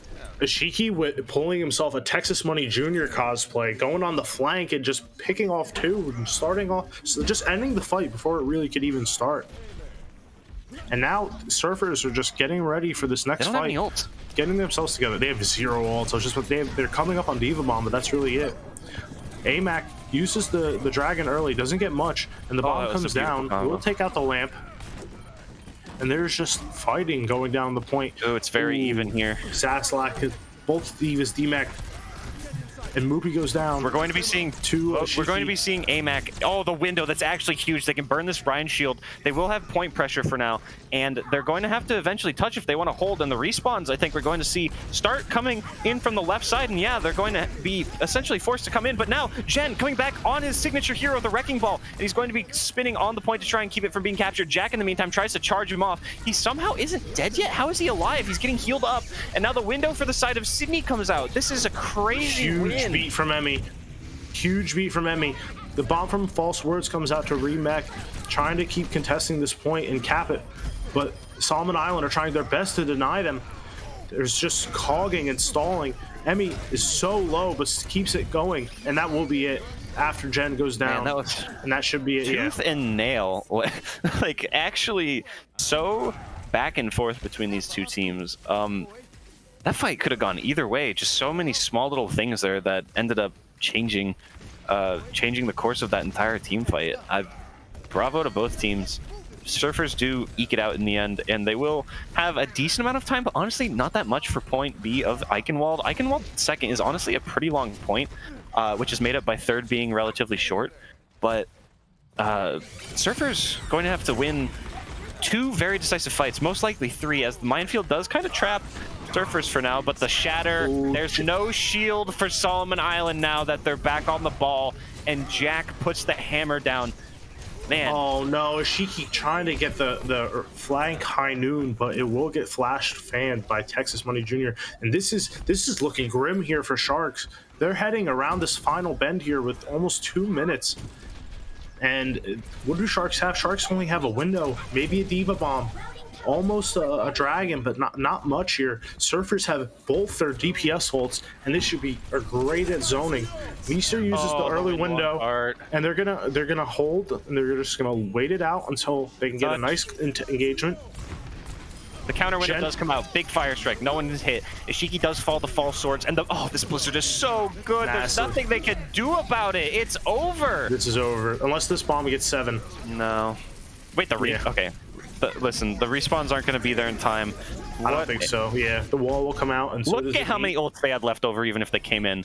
Wow, that is Sydney Surfers 2-0. And Sharks, there's Surfers showing why the Sharks should be afraid of land. They're not in. They got to be in their natural habitat of the water.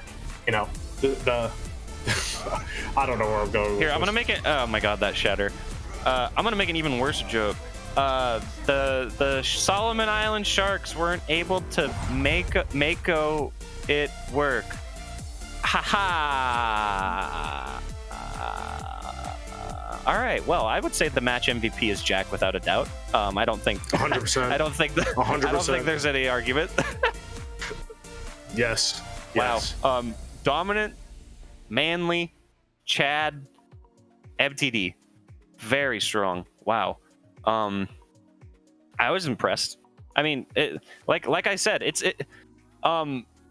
a lot of main tanks in this league who are very good at one hero. For you and I, it is Funny Rectangle Man. For others, it is Winston. For others, it's Wrecking Ball. But Jack, very great performances on both the Wrecking Ball and Reinhardt for this match, and that's something that not a lot of others can say. It looks like, do we have someone here to be interviewed? Ooh, we have Hayden and the myth, the legend, Jack, otherwise known as Jock himself. I don't start that. Congrats on your win. How do you guys feel tonight? I feel powerful, bro. I just clobbered. Yeah, Jack, we were us former MTD members were very pleased with what we saw. Glad to hear it. Glad to hear it. Honestly, what were your thoughts as the main tank coming into this match? You know that Jen is a very strong ball, and he also showed last week that he can play the Reinhardt competently. What was kind of your plan, whether it was your own gameplay or the team gameplay, in order to make sure that you came out on top? Well, over these past 3 days, I've been making a really hard push to try and hit GM. Still haven't done it, but I've been playing a lot of Rhine and also a lot of ball. And so I think after that, I can firmly come away saying that hopefully I'm one of the best Rhines in BPL and the best ball in BPL. Jen, very nice. He did his best, but really, when you come up against a powerhouse like me, there's not much you can do. Okay. Yeah. The ranked ladder somehow providing some form of improvement for you. Yeah. Very good. Hayden, a personal question for you.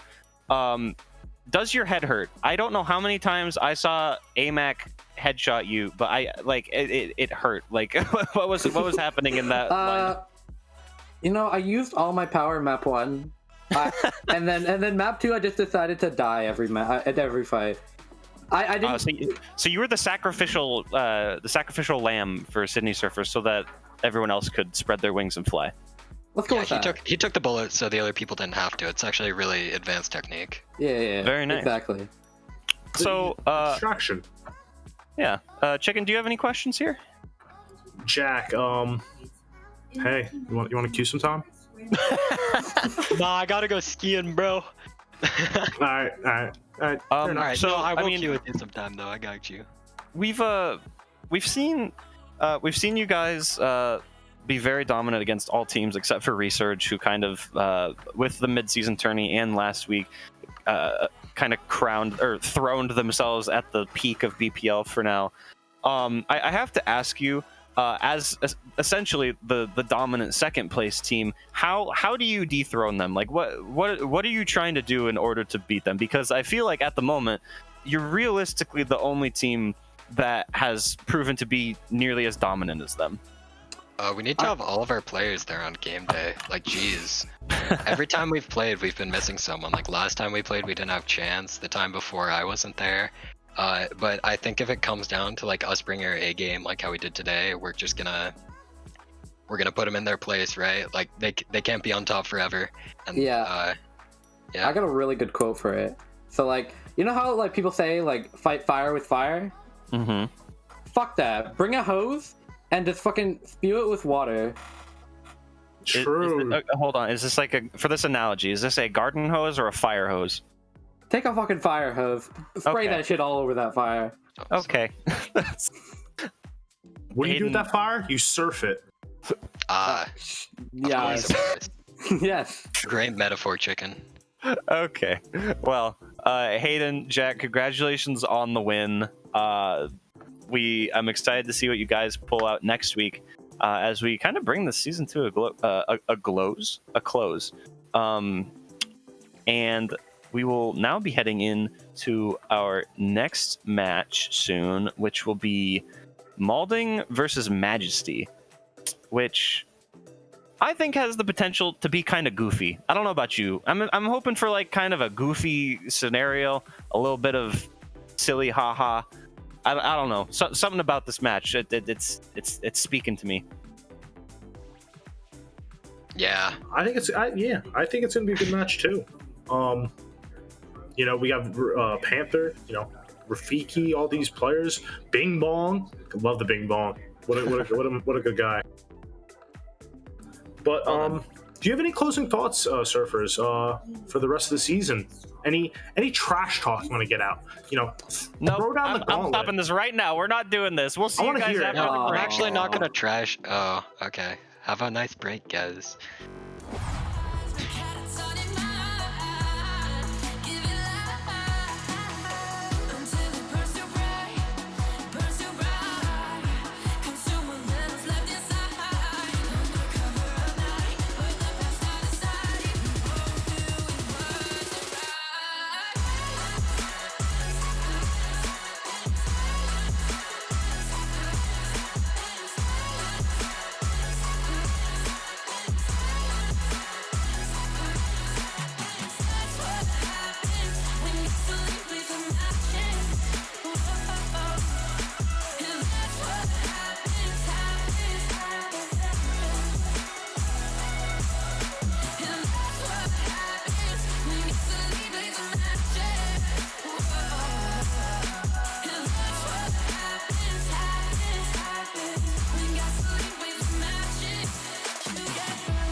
Hello, everybody, and we're back with the last game of today, Week 5, Day 1. And this is going to be, Teku's thinking a silly matchup. We have Malding versus Majesty, both 2-2 teams. Should be, a fight for the middle of the pack right before end of season. And what do you think about this game, Teku? I'm excited for it. I think both of these teams have good potential. If I'm being honest, I think they're both kind of on the up and up, so I'm excited to see which one goes up to 3-2 and which one goes down to 2-3. Like you said, kind of a mid-tier matchup right now, but as we've talked about in the past, a lot of the teams in BPL are very competitive with one another. It's not like there's some upper echelon that is more than just research, like it's kind of research and then it's very close amongst the rest. So should have a good match here. We do have some roster things that we would like to talk about here. First off, on the side of Majesty, new DPS player, Storm. I don't know if many people know about this guy, but I believe they're either Recurve's roommate or Recurve's friend. Very good DPS player. I was trying to get this guy on Mindhive 1.0 back during Sub Tourney 3, but I'm excited to see Storm finally make his way into the league here. Potential star player entering at the very end. Would you like to explain the Malding stuff? Because we have subs. We do have Alwyn ringing in for support, I think it is. Lily will be out this week, or we're not really sure. But I'm very interested to see how Majesty will be looking with this, new DPS duo of Storm Yamcha. Yamcha has been, a low-key pop, pulling his weight. I not many people have said things about Yamcha, but I think Yamcha has been, very more than serviceable in this Majesty roster. I think Malding, has, finally hoped, they were looking really good with, Jack in mid-season and when Panther, just got on the team, but I think now they've had more time to gel. And get things really situated and synergy built up. I think this should be a really close game, and I'm just interested to see how these teams play. Some mid-season, not mid-season. What am I talking about? We're past mid-season. Some good mid bracket Overwatch. I don't know. So this is an interesting map pool we have.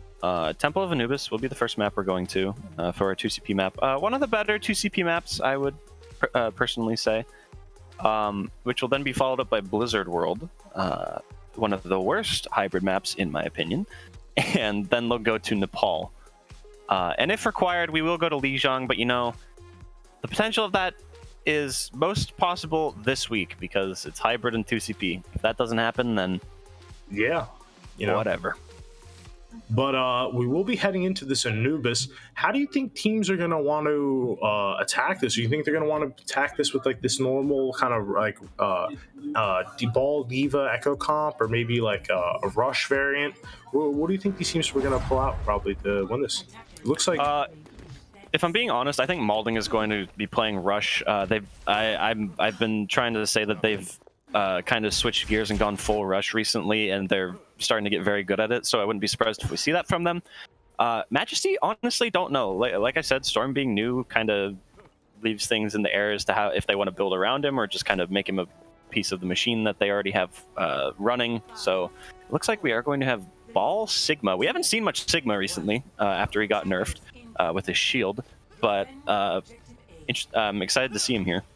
Yeah, it looks like they're gonna go for this, a strong meta comp a couple of months ago with this bald Sigma, but Sigma had gotten nerfs to, be less, that carry tank, that sustainable tank. And it looks like Malding are just gonna try and collapse on either one of them. Panther does try and contest this Widow, but will, instantly go back. And Mac Tackle finds one of the DPS caught out of position. Couldn't keep up with the rush. Mac Tackle just rolled for free through 6 people and was neither frozen, stunned, or booped. I'm honestly surprised that he was allowed to do that without any form of punishment. As they rotate now to the left high ground, going to try and be winning a shield war here, but Joshin is going to find a kill onto Yamcha, opening up the fight potentially. Mac Tackle with another big slam. He is going to have to get away though after the window is dropped. but he does get lamp out. That is huge. Both lamps now out for both teams, and we have a very interesting engagement here on a stairwell. Honestly, not sure what is going on over there. Yeah, but Malding Inc. has a lot of point presence here, and Majesty are just trying to poke in, and they will just go down. This will be not super quick for Malding, but they do hold them to 2.5 minutes. Majesty, they're going to be heading into here with not many ults. Anubis does swap back to the McCree, and now they're just going to be holding in. Storm also swaps to the Echo. That's kind of a big pick. I think with the Echo into this comp is, kind of a menace. There's no one besides Anubis really to contest them. I guess Panther, but they're going to be heading in through this right corridor alleyway. And Mac Tackle gets the mine off, but it's late. He got flashed. That's a huge kill from Storm, though. Storm does get a kill onto Anubis, which is Anubis on Anubis. What will he do? Olin going to be finding Mac Tackle. Now a huge Flux actually going to be picking him up, and that's a double kill, taking out 2 key components for Malding here. As the remake does come in, actually, they will get demech, but it does buy them quite a bit of time, and they have not even gotten a single percentage yet because of how much stall is going. Kill the baby diva. Panther, no, they're stalling. They're having the mega stall right now. You know what? I forgot which team was attacking, but it happens. It happens. How nice is it to have Majesty as the blue team and Malding as the red team, by the way? Oh, it's so nice. You have no idea how nice it is. But Wannabe had a huge flux there. Vegas was able to hit a 3-man shatter, but he couldn't do anything. He was just fluxed immediately up in the air and got punished for it. And now they're going to be heading in. Mac Tackle will be going in on this engagement, causing disruption. The lamp does come out early, and so does Joshin's mail. They have a lot of space in assault, and Yamcha does get a pick onto Panther. And there's just, fighting. Pirate Spy, Pirate Spy gets caught out of position on the opposite side, and Storm will go down. And this looks really good here for Malding. They have the wall on the point. They're getting all these, staggers in. There will be a pick in, and so does Mac Tackle. Comes back out. Will he get out? He gets lamp. He gets frozen. Lamp out. Okay, this is actually a huge stall here. Getting the lamp out, and now the sticky grenades coming out as well. The Trance is able to buy them even more time. They haven't given up the second tick just yet, and now the duplication coming out. They do dupe the Mei instead of the Reinhardt. I think that might have been accidental, and now they're going to be trying to survive. I don't even know if they're going to be able to get their dupe Blizzard. They just need one more shot, it looks like. They do get it. Do they get it out, though? No, they don't. They don't get the dupe out. Back tackle, though. Wait a minute. There's mines in the backline. What are you going to do? Someone's going to get right-clicked. Joshin, unlucky. And the double slam. That's what it's called. Enough. They're getting hard 2 CP. This is like that mirage of a fight. Oh, Anubis. There's these fights that just look winnable, but they're just a trap fight. You're just wasting time and more importantly, resources. A lot of ults were invested there, and just they did get almost 2 ticks, but it's not super fruitful. We will see how they're going to engage this next fight. They're coming up on a Mail and a Ball, but that's really it. I don't feel like Malding are taking ult economy into too much account here, if I'm being honest. I feel like ults are just kind of getting thrown in. Wait a minute. Panther does make the swap to this Ball. They're running the Ball Rhine. That's a good minefield. It's a little unconventional, but a good minefield. And Panther will go down, and Alwyn gets snuck by the fire strike through the window.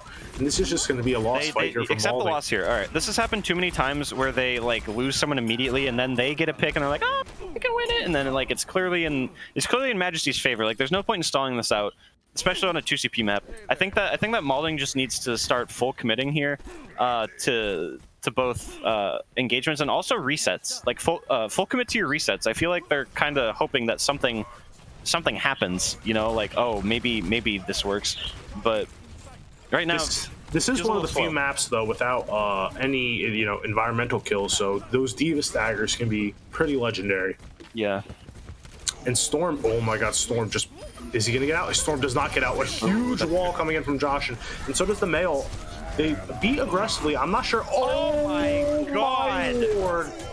Massive shatter coming in both ways, but there's just more ticks coming in here for Do they get the tick? No, they don't. They don't get the tick. Oh no! And Yamcha's denying them the tick as well. And that's a. I want to go back to that little talk about ult economy. They used their Blizzard, their High Noon, and their Window. But they use so many ults just to get to the point, and then all it takes is Mag Tackle's Shatter, and now they're on the back foot, and they have no ults of their own to try and save themselves. Like, they got to be thinking about, like, okay, we've used an ult. Do we necessarily need to use this other ult on top of it? Yeah, and now they're heading into this last fight with no ults. 25 seconds left. The early bomb comes in from Wannabe, doesn't get any value, but Mag Tackle able to make the space from the bomb and get the pin onto Owen. And this is just going to be cleanup here for Majesty. I think that's it. Yeah, that's it. Malding Inc. do get 65.7% of point. Owen has respawned as the first on the team, so he will be coming back. I think he does potentially get a touch. Oh, yeah, he does, but it won't be he's enough. going to die immediately. But like, honestly, what is Malding going to be able to do here? There's so much Panther CC maybe on the touches. side. I don't think so though. Yeah, that's going to be first point. That's going to be first round, and this is honestly, it looks grim for Malding, but this is 2 CP we're talking about. You never know what's going to happen. You can, get the second point and roll them in, 2 fights. You can get stalled out on first point for 5 minutes. You really don't know. That's why Blizzard, thank you for taking this game out mode of Overwatch 2. Thank you so much. God, I cannot appreciate it enough. Thank you. Don't jinx it. They might change their minds for some nefarious reason. Yeah, but let's hope not. Let's hope not. I do want to say that the talk about like Malding seem a little less decisive than they have in the past. Like, let's be clear. Like they have ringers. Like it's not like this is the core they've been working with. So there are going to be some inconsistencies in that regard. So like I will give them the benefit of the doubt of that. But if they want to win this match, I think we just need to see them be a little smarter with their engagements. Just Forehead. Yeah, just do better, Forehead. Just win, Forehead. How it's so simple. I'm honestly actually, I was about to say I'm surprised to see Storm on the Widow for this first point again, considering I didn't get much done last point. But it's offense now, so it's like a completely different angles to play. And if you can get your Widow set up on that first archway at the first choke, it's so strong because it essentially forces the enemy team to have to deal with you. It forces them to either put shields on you or commit their DPS to stopping you. Either way, it's a very big resource commitment. Malding don't have much to deal with the Widow, by the way. They do have this double shield setup, but one flank angle, and if Panther's not really keeping his eyes on it, it could be deadly. But Majesty will be going in, rushing down Panther. Oh my god. The lamp does come out, and they might be able to get Mag Tackle. Mag Tackle pays for the over-aggression. That was a great counter commitment from Malding, using the lamp, which is, very important. But, whoa, Vegas, almost going down to the shots of Storm. But getting rid of that main tank, very strong. Yeah, and now, there's just going to be a reset fight. There's 3 minutes left on the clock. They only have the window here on the side of Majesty, but Malding doesn't have much else to fight it. The early window will come out, and the Fire Strike won't get any value. Easily sucked up by Panther. The lamp Panther does come down. So much health. The lamp does come down, but nothing, not much value. Both lamps come down, and Yamcha goes down. That's very unfortunate.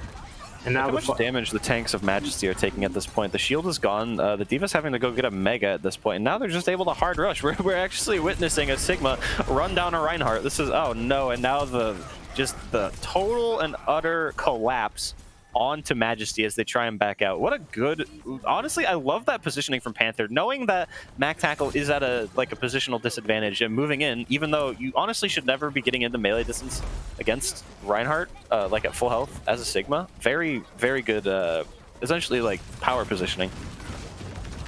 Yeah, this, like you said, this spam coming in from Malding is really deadly.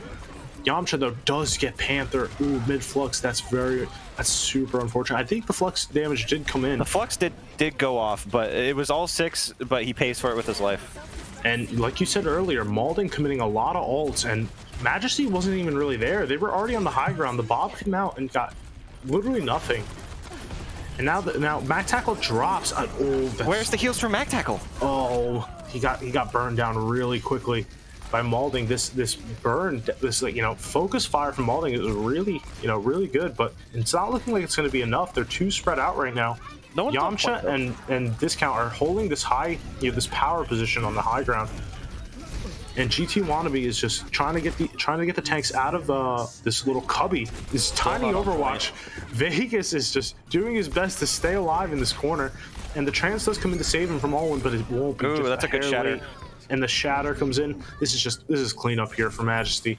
If I'm being honest, that fight should have been won a long time ago. If they were forcing point, it essentially forces Malding to have to leave the hidey hole to the left of the point. But by going into the hidey hole and not standing on point, they're playing Malding's game. They honestly gave up quite a bit of time there, and that might bite them in the butt. Yeah. And now there's 3.5 minutes coming in just to get only 2 ticks here for this Majesty. economy is so scuffed. Look at this. There were so many ults for you. Oh no. So, a huge wall coming in. Should be fine from Josh. And yeah, he gets out. Mac Tackle is able to get out. His team breaking down the ice blocks. So being able to save their main tank. And Mac Tackle with a manly charge. The lamp comes out to save him from the over-aggression. Both lamps in. Is that a big pick? Storm gets the pick. Storm's in the backline. He's actually popping off. He's killed both the DPS and the Baptiste, and now he's going to be going back in, trying to get the Lucio, it looks like, so that the stall is not able to continue. Now he's going to be changing his positioning, looking to use the window, actually one-clipping Alwyn through the window. Not too crazy, but a one-clip is still pretty nice to look at. And now they do have full power positioning on the point. The bomb is going to come out into the backline, and no one's going to be hit. I think that the lamp has been taken out. Yes, it has. And now Storm once again wreaking havoc, sending Jam back. Jam a man back to spawn. Can he do it? No one can. Storm finally going to be taken down by GT Wannabe, it looks like. And now we're going to be seeing potentially a hold. Wait, a shatter comes out. Mac Tackle does get the Diva demech, but Jam, finally, he says, all right, it's your turn. You're done. Ooh, Mac Tackle with a big pin. But I think this is another one of those trap fights. They're investing a lot of ults. Jam, this is actually huge. There's no main support, and now they're going to be... Okay, hold on. Mac Tackle is deciding to take this fight into his own accord after getting the beat, stay alive longer. Discount does lose his lamp to Anubis, but it looks like... Oh, man, this is a full commitment at this point, and they're wasting so much time. I honestly don't know if they should be full committing to this at this point. Like I said, these trap fights, they look winnable. And honestly, that really did look very more winnable than some of these trap fights. But that's just unfortunate. They use basically all their ults, but almost both teams. But Majesty, having this spawner advantage, using their ults earlier in the fights, able to farm, all their ults back just from that fight and a half. That's actually insane. They committed, I think, more ults than Malding, but they're already back to 4 ults because of how long that lasted and when Malding used theirs. That's actually insane. Well, also, Malding had to swap to stall characters, so like they're essentially restarting their ult charge with some of these. But that's honestly insane. They're already back to 4 ultimates here. And this is looking really grim here for Malding. Malding probably hoping to go for a nice drive fight here, a quick drive fight. I think we're going to see the shatter combo. Wait, a huge pin. That's so good, knowing that he has to pay attention to the bomb. Is going to pin him, take him out. However, wait, Discount actually gets booped out of his own lamp, but it doesn't matter, I think. I think we're going to see the end of this map here as the Baptiste of Malding Inc. tries to stay alive. Mac Tackle gets stuck and tries to take it away. He's going to be trying to keep his team alive, and he actually does. He actually says, you stay, I go, no following, and gets absolutely destroyed in the upper atmosphere. Majesty taking the first map. Pirate Spy having a clutch boop at the end there to boop off the ball and the Tracer for any longer, who knows that massive health pool and how long it takes to stagger on that point. That was actually a massive play coming in from Remain support to ensure the victory there on that first map. Yeah. Very clean from Majesty, honestly. Yeah, I mean, we saw Storm do amazing things on the Tracer, as was expected. I'm just surprised that they wrapped back around to having more ults again. Like that fight took so long that they were able to do that. Yeah. Yeah. And so this is going to be a real. Oh, it looks like we're. They're swapping the team They're colors. swapping the sides. They're swapping sides. So it looks like I think Josh and Malding Inc would like to defend here on the second map. So the colors will be swapped in case just a little bit of confusion. But that's always great to see. So Bing Bong will be coming in for Pirate Spy. I don't think Malding Inc has any subs today, speaking as they need to play with a ringer. So this should be. Do you think any more? I think this is going to be Bing Bong's first showing on the support here. He's more known for his tank play, so I'm very interested to see how he'll play on off rolling.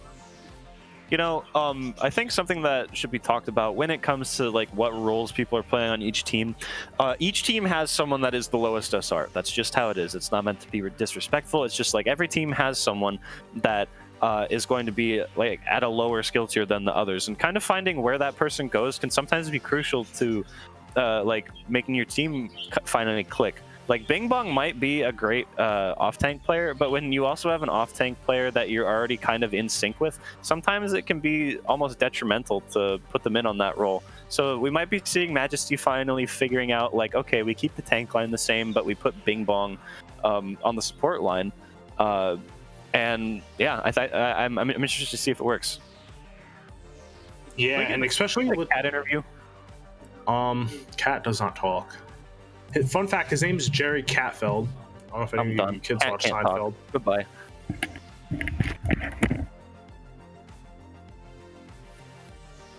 You like jazz? I think. Where did Teku go? Did Teku actually leave? Okay, cat stream now. Game starting. The solo cast. Let's get it. Okay, well, Let's get it. Rated. All right. I've been able to accept reality now. It's okay. It's okay, Teku. It happens. That I actually I was getting ready to do the solo cast here at Blizzard World. I'll take it. But here, looks like Majesty is gonna. Oh my god, I'm already getting them confused because of the colors. But it looks like Malding Inc will be rolling in with the Rush comp. Mm-hmm. I really like this. I think Rush really works well in this comp on this map. Sorry. The May is just a menace, especially when you have these teams. You never really know if they're going to be running the ball or the Rush. I think she's a good, a counter pick to either one of them, really. So they will be holding this high ground all together. And Majesty, looks like Majesty wants to do the same thing, except they're not running the May. They're going to be running Yamcha on the Ashe to get more of a hit scan presence. I cannot talk about how much I love Majesty pushing from this left-hand side from the Lost and Found. I think that it allows them to get in with a little less spam damage, and they will get the point first, it looks like. Now, essentially, they're defending, and now Malding have to be... Malding have to make sure that they get onto the point. I do believe we might see them take a point, but Joshin does go down, but the trade for Mac Tackle does come out. These colors are already confusing me. I hate it. All right, well, it looks like this is going to be a win for, checking my color-coded textbook here, Malding, the blue team with the red logo and banner, will be winning this first fight. And no ticks, actually. That's actually pretty huge. And they're staggering. Oh, they stagger GT. That's so unfortunate.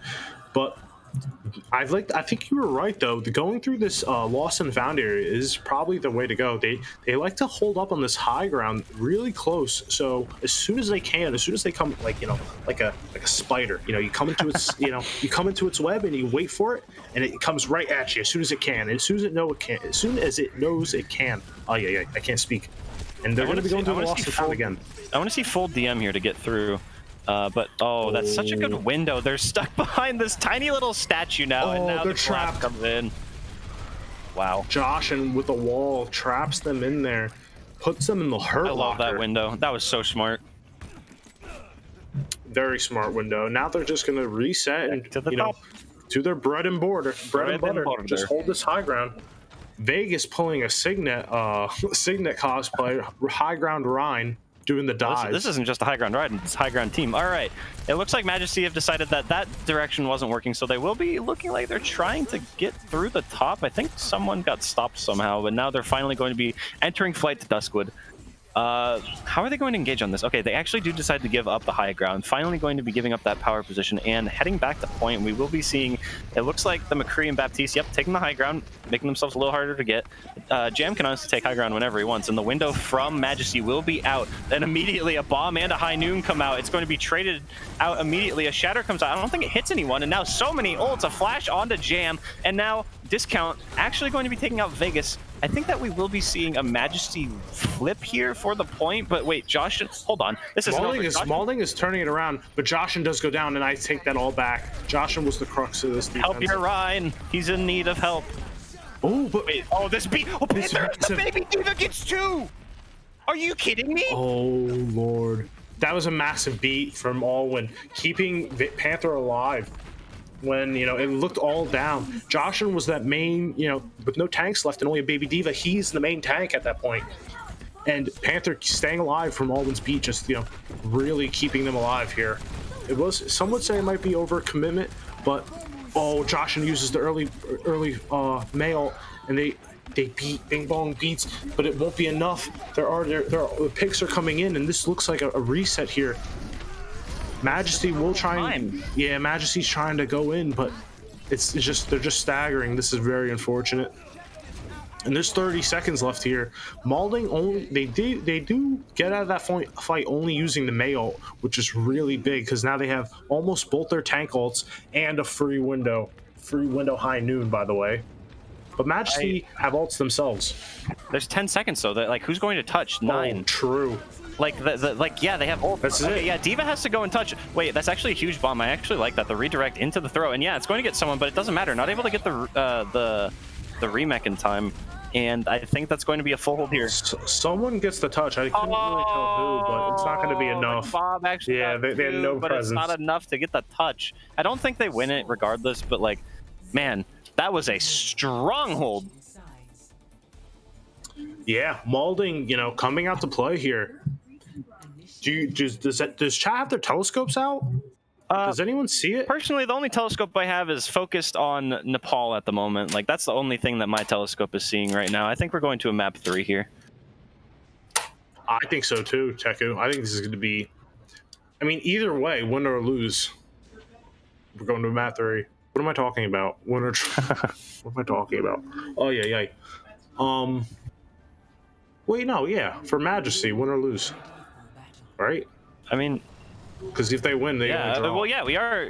Wait, yeah, you're right. The best, we will be going to Nepal no matter what. I figured out how to math. This is gonna be a good match. You said it was gonna be silly. I think it's gonna be good. Now, how do you think Malding is going to want... Oh, no, like, I'm already getting confused. How do you think Majesty... Do you think Majesty's going to want to do the same thing that Malding were doing, taking this high ground position and just, like, basically diving? Or someone's just... It's a rush, really, but it feels like a dive. They're just... Everyone's there, ready to go, already on the enemy team. I mean, realistically, how do you break this? If you go up, you have to move literally on top of one another, or else you get Maywalled. And even if they do that, they essentially just go back to where they would have been playing regardless, if you force them off. And if you don't force them off, as we see Malding are going to attempt to do the same thing as Majesty, they're going to have to take this long route that puts them in potentially a lot of damage. Okay, they actually play underneath them. Such a good play here. And now the collapse, wow, this might be a 1-12 of a match. The lamp does save them, but I love that call, the audible, to go right underneath. They know, they played this comp, they know how to beat it. I like that. And now the wall is getting really low, and he goes down. Vegas has a free shatter, and he gets 2. GP goes down, and Joshin is just cleaning up, and this should be the map here. There's only a Lucio here. This is just straight up a map knowledge difference. Malding knew exactly where they needed to play on both offense and defense, and wow, that was so much in their favor. We're going to map 3, 1-1. Ooh, baby. Let's get it. Solomon, let me know when we're back to the cameras, because I need to offer an award. It's not an MVP award, but it is an award nonetheless that I need to give out. Oh, we're just watching the Vegas chatting out on the line right now. Actually insane. So the Baby Diva Glock Award is going to go to Panther for getting a 2K with the Baby Diva Glock to save the point and allow no ticks to be taken. Obviously a team effort, but I mean, come on, like you gotta do that. So Panther, this will be coming in the mail. Actually, no, it's not. I'm not even gonna joke about that because someone's gonna hold me to it. But congratulations, buddy, Glock Diff. Yeah, really inspiring, honestly, as a new Diva player myself. I love me a nice. I love being Baby Diva and just glocking people. I think it's the funnest thing. I think it's just so much fun. But this third map should be. Oh, this would be a good one. This is gonna be a good one. Who do you think is gonna take this map? I mean, we're heading to Nepal, right? Or let's look at both of these maps so far. Anubis was fairly close, all things considered, right?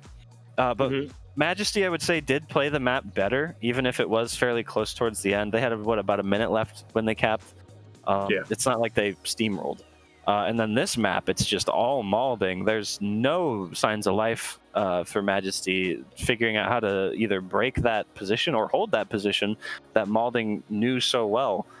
So coming into this next fight, or this next map, knowing control, I want to almost say, even though Malding just played so well on that last map, I feel like the brawly nature of control might lean in Majesty's favor. Kind of like what we see in those overtime or 2CP fights, you know, that we got on Anubis. I think Majesty might have a little more composure in those crazy situations where both teams are trickling on the point, you know? And like you said, a lot of those maps come down to all economy. You know, those maps go really quickly. If you're not doing good, the 30% turns to 80% and feels like a blink of an eye. And if you don't have the ults, or if you overcommit in just one, maybe two fights, it could really bite you by the end of the map. I mean, like I say, Majesty likely has an upper advantage here, but like, come on, like this is a close match. Like I said, a very, very weird match. Like the first map very close, and then the second one just absolutely dominant for Malding. Then again, I think that, like I was talking about, it's very much like Malding just knew what they needed to do there, and they did it well. Like, and that was enough. Going into Nepal, I'm interested to see on Sanctum specifically if they go rush, or if either of these teams go rush, or if they go kind of some silly like ball or an Orisa thrown in, you know, like more of a boop centric comp, as it is done sometimes on Sanctum to get some cheesy kills into the pit. I'm all about that. I love me a nice boop kill. But I couldn't agree with you more. I just can't wait to see what these teams are going to come on. I do think they're probably going to stick with more of the rush. Mac Tackle, also known for his ball play. He has really good ball mechanics and just can really, chat out on that hero. I'll be interested to see if they actually decide to swap it up off of the rush. But I think I'm going to be mistaken here. It looks like Storm will be going on the May, and that's a dead giveaway of, just instantly taking the rush. Now, it looks like Majesty will be doing the old, Symmetra TP off of out of spawn. I wonder what they will be actually adjusting to. Probably the McCree, but I'm interested to see if they stay on to the Sombra or not. Yeah, no, they will be going Reaper. Not even Friday, kind of weird. But that being said, Majesty already have point presence because of that TP. Yeah, because of that TP. And it just that millisecond, oh my advantage. God. And now they get the wall. Poor Vegas, my God, thrown into the hurt locker just between those two walls, and his team is only able to throw the lamp in essentially because of the moon boots on Baptiste, and still not enough to save the fight. That's honestly sim TP difference coming out of Majesty. Yeah, and with the Maze able to get the big wall just to completely cut off the Reinhardt from the rest of his team, really that extra millisecond was just that difference, which is nice to see. And now Malding Inc will be staying on this comp. They're coming close to the McCree. Anubis kind of doing the Lord's work here. The wall does come in to stop the window, but it doesn't get much value. They come in through main, but now they're juking in through the right side, through Mega Room, and they put the wall themselves. And Joshin gets the pick onto Storm. Big pick off, able to open up this fight. And that's going to be a flip here. That was a clean engagement from Malding Inc, making it seem like they were going to go through main and just instantly, juking. That charge from Mac Tackle, I heavily relate to that. I do that all the time, and it's so bad. Like, it's just, sometimes it's like, okay, a bunch of people have hit Q in front of me. What do I do? Just hit shift. I'll just do that. I don't think there was much that was going to accomplish in the long run. And Malding do flip the point. Majesty do get to a respectable 42. You obviously hope for more, but it's better than, like a 25 or 30% first hold.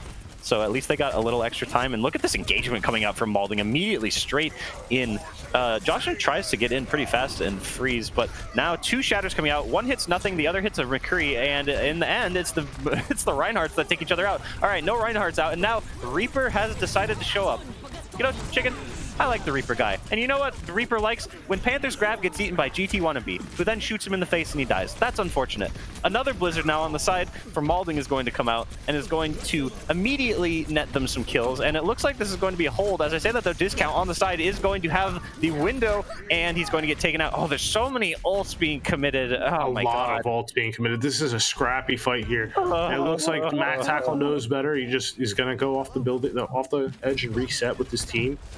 And it looks like Malding are at 65 and counting right now. Look at Majesty. This is looking really bad for Majesty. They used a lot of ults there. They only have the Reaper ult. And Malding don't have much ults themselves. They're coming, I guess, kind of close to the Reaper. Oh, the Rhine ult now. But so something about this Reaper ult though. There's no Diva on the side of Malding. They've chosen to have the Zarya. So if they can get both the bubbles out, never mind. Never mind. Yeah, we'll have to wait till next fight. And now, look how much time is left. So now they're essentially forced to try and commit, but they've backed themselves into this terrible little room. A good eat comes out from GT Wannabe, actually definitely saving his team there. The Lamp is also having to be committed, and at 94%, Diva's going to touch the point while the rest try and survive. And yeah, Discount's just going to get run over. Mac Tackle as well. We're going to be seeing a desperate Reaper roll here. And no, it doesn't even go off. Oh no, Yamcha doesn't use ult. And that's going to be it. That's going to be round. GT's gonna go down, and that's gonna be round 1 going into Malding. This is looking like an upset here. Isn't Majesty favored?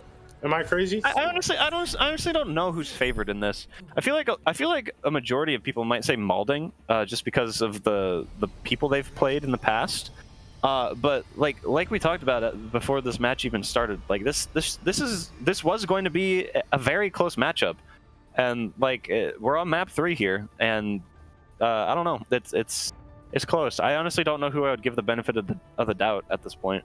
Keep in mind, Malding Inc. don't even have their star DPS player, Lux. This has been looking really good here for Malding, looking to get a win and not be the Lux show, trying to prove themselves. Yeah, honestly, that's very true. And Malding Inc. learned from their mistake last time, take the TP, but it looks like they're going to stay with the Symmetra now. They're instantly going to point, trying to hold that point. And while Majesty are holding the high ground, waiting for their chance to pounce. They don't want to pounce too early before the point unlocks. But now, Malding Inc. is set up on the point. They have all their turrets. And that is so much better, in my opinion. Because now you're essentially forced to have to break this nest of sim turrets as well. They're going to put the wall down here to engage, which will help them get these turrets. And that's so... Wait, no, the Diva does get caught. The better wall comes in from Josh and completely locks GT in, and they demech him. And now it's just going to be a free fight. Anubis is fully charged. He's got the raw beam, the sunlight, the beam of light. It's all over the place. And he's just able to shoot left click into this Reinhardt shield for no cost of his ult, or for his ammo, so he could just provide constant damage. And we're already at 25% chicken. Like, we actually haven't seen Majesty really commit to this. Oh my god. These Symmetra comps are very, very cheesy, some would say. But as I say that, though, the shatter comes in from Vegas, and it doesn't get much, and they're able to turn it on its back. Oh my god, that But Jokshan uses the Blizzard, and this might be, oh my god. Any hopes that Majesty had of capping that point instantly went away. As I said that, though, Yamcha, Wow. Yamcha loses to Alwyn. That fight Alwyn? was so... Wait, hold on. Okay, wow. That was... And we're at 60% now. So many ults committed to that fight, and they don't take it in the end. And it was so close. It was so close. Their engagement was so good, But that Blizzard gets even more done, just freezing everybody and allowing them to get 3 picks. You know what the thing is? Malding still have their TP up. They're able to get respawns, and they're able to just stall it out just that much longer. This is looking grim here for Majesty.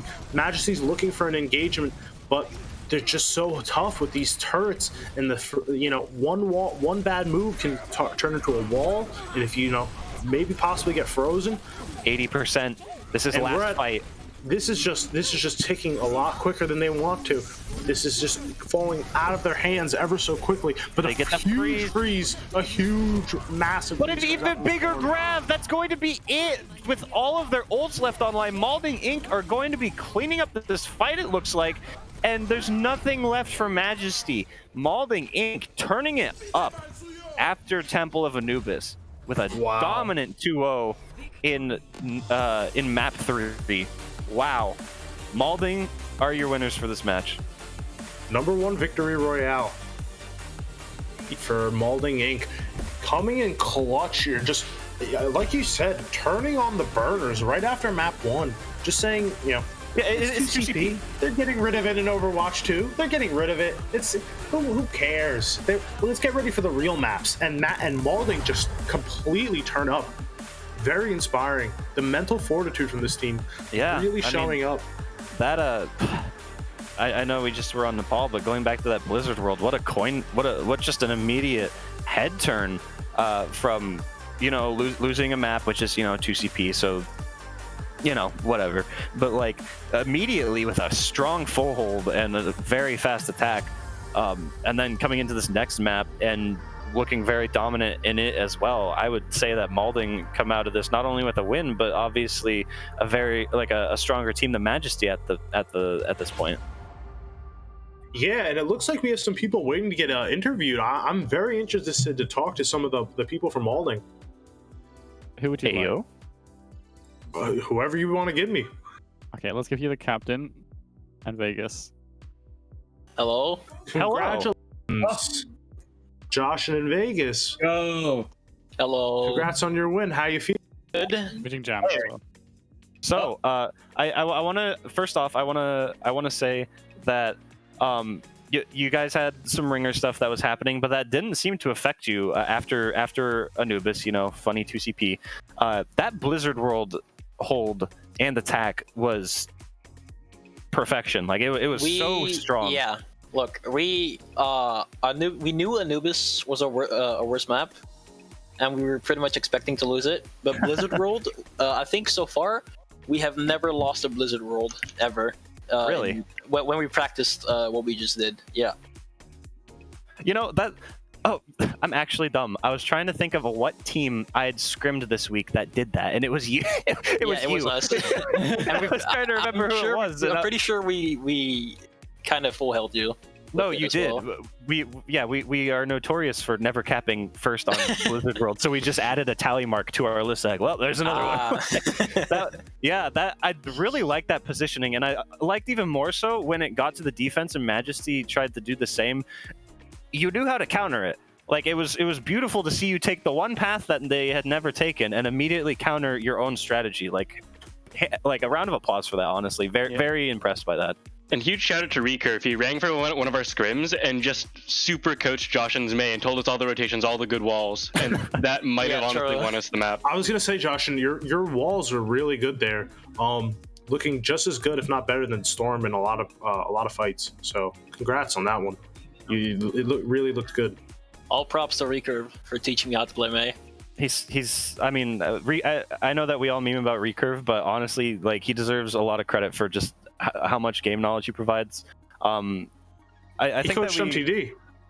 Yeah, I remember that. I remember he came in and was like, "My God, you have so much to work on." Where's the ringer extraordinaire? Obama. There he is. Yeah, there we are. Oh. Another win for Mr. Obama. What? Obama on Legacy. What do you have to say for yourself? Getting another win here for yourself. I am just too good at the support role. I have never hardcored comms so much in my life, but it works, so it's fine. Potential full commit on Sovereign? Maybe a different role. Maybe a different role. Okay. I might be playing another role, maybe. Yeah, also huge shout out to Alwyn for basically calling our ult economy entirely. Thanks for that. True. So, Jam, I had a question for you. Hey, what's up?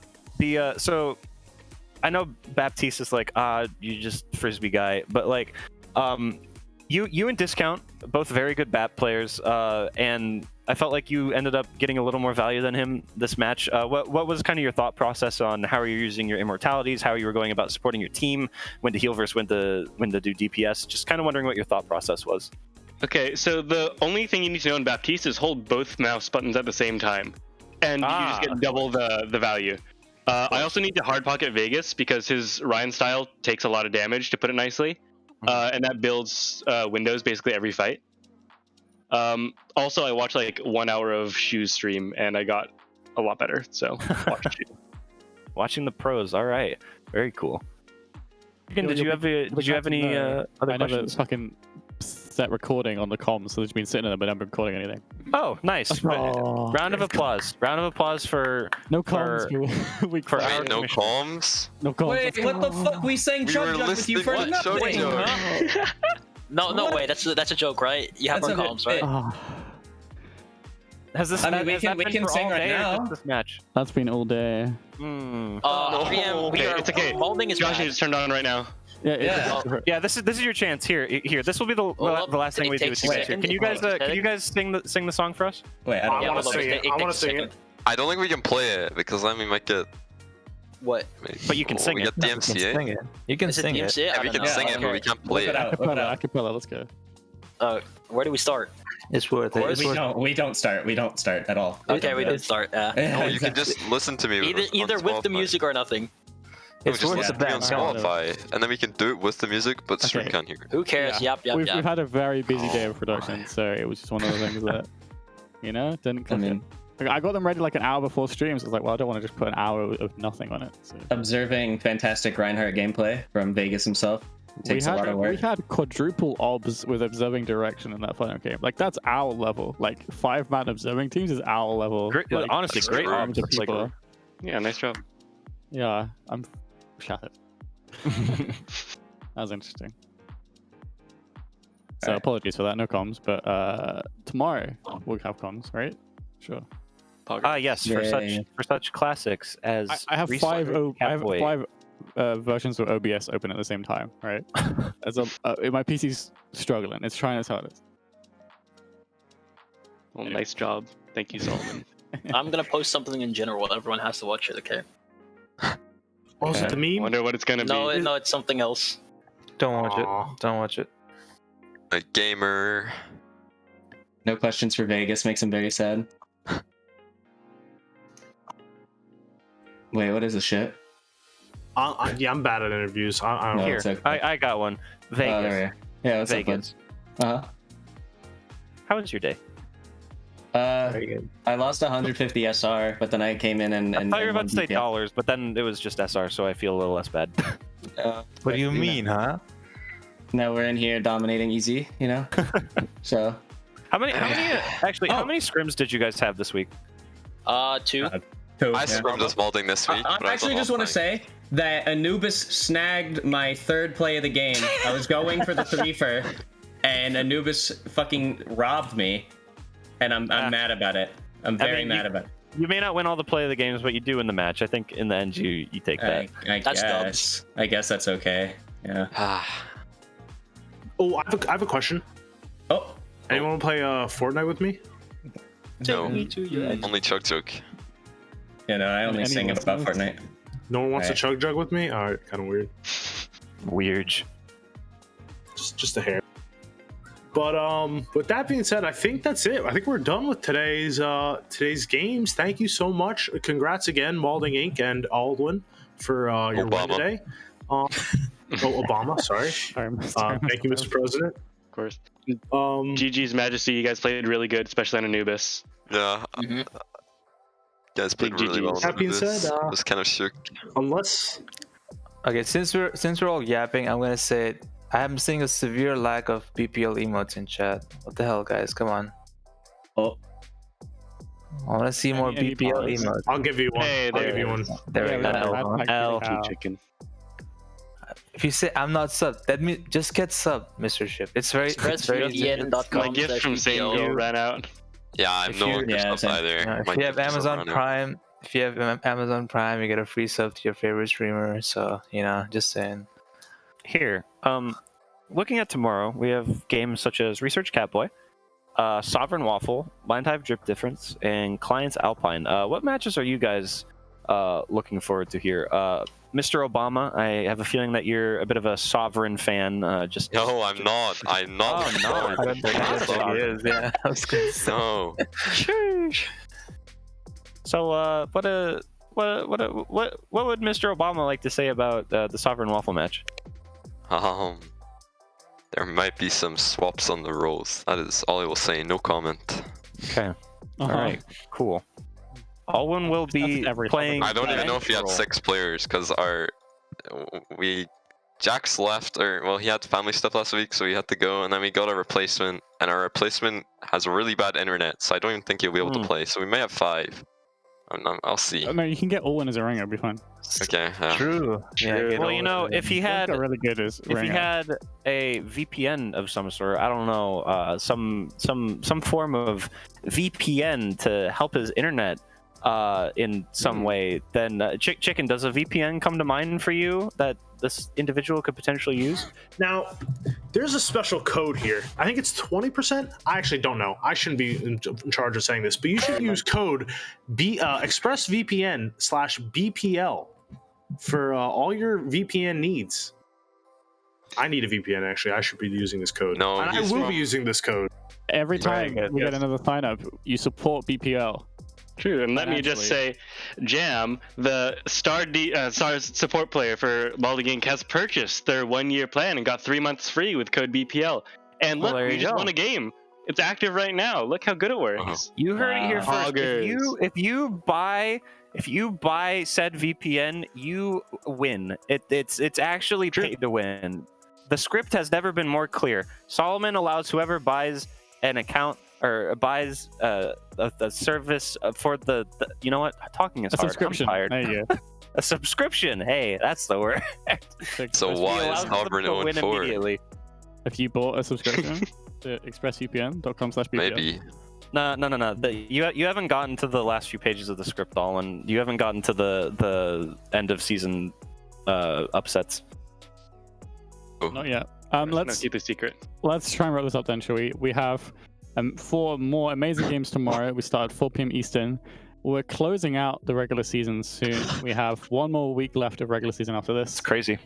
I cannot concentrate. I have Chug Jug with you in the background on repeat. This is the 3rd time it's played now. Okay. God, it's so good. It's so good though. That's why we won. True. Official Malding ExpressVPN and Chug Jug with you partnership. One one Malding Inc. Their game today. Apologies that we didn't get Chug Jug with you in the comms, but I'll try and remember. Nah, I recorded it. Don't worry. We can say it in general. It's our new tradition, so you'll get it next week. No worries. Put it in video editors so they can put it in comms check. Thank you, everybody. Thanks to all of my staff today. We had a bunch of observing staff today, as you could tell, because we had 4 observers at one point. We had observing direction. I was sitting with them. We were saying, "I'll take this." Oh, sorry, McCree's got high noon. I've got high noon, and we had crazy off angles. It was great. Thank you to my lobby admins as always, and my cast is of course Chicken and Taku. And our first games, which were, I'm going to do it without thinking. Cousin Odyssey. Pause. Yes, I mean, Cousin and Odyssey. Yes, I remember. That was some thinking happening. Yeah, there we go. Yeah, my brain empty. My brain cell preoccupied. Thank you, everybody. We'll see you tomorrow at 4 p.m. Anyone else want to say anything? Thank you, All right, that'll do. See you tomorrow. It's always a pleasure. Thank you, guys. Bye. Love you. Bye. Peace out.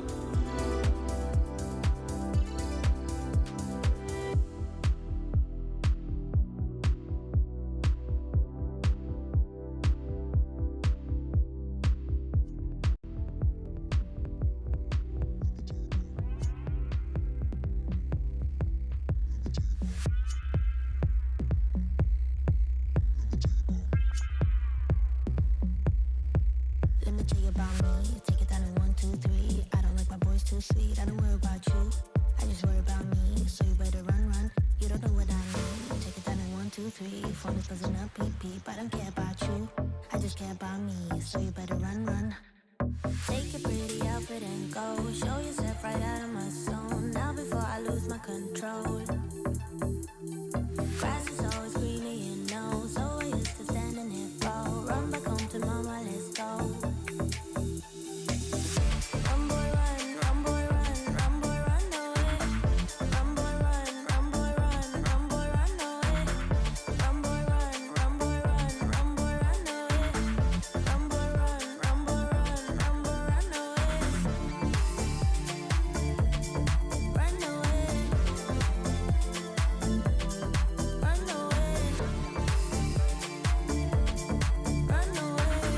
Run boy run, run boy run, run boy run away. Just go home. Don't you know it's a no? His shoulders tie dye.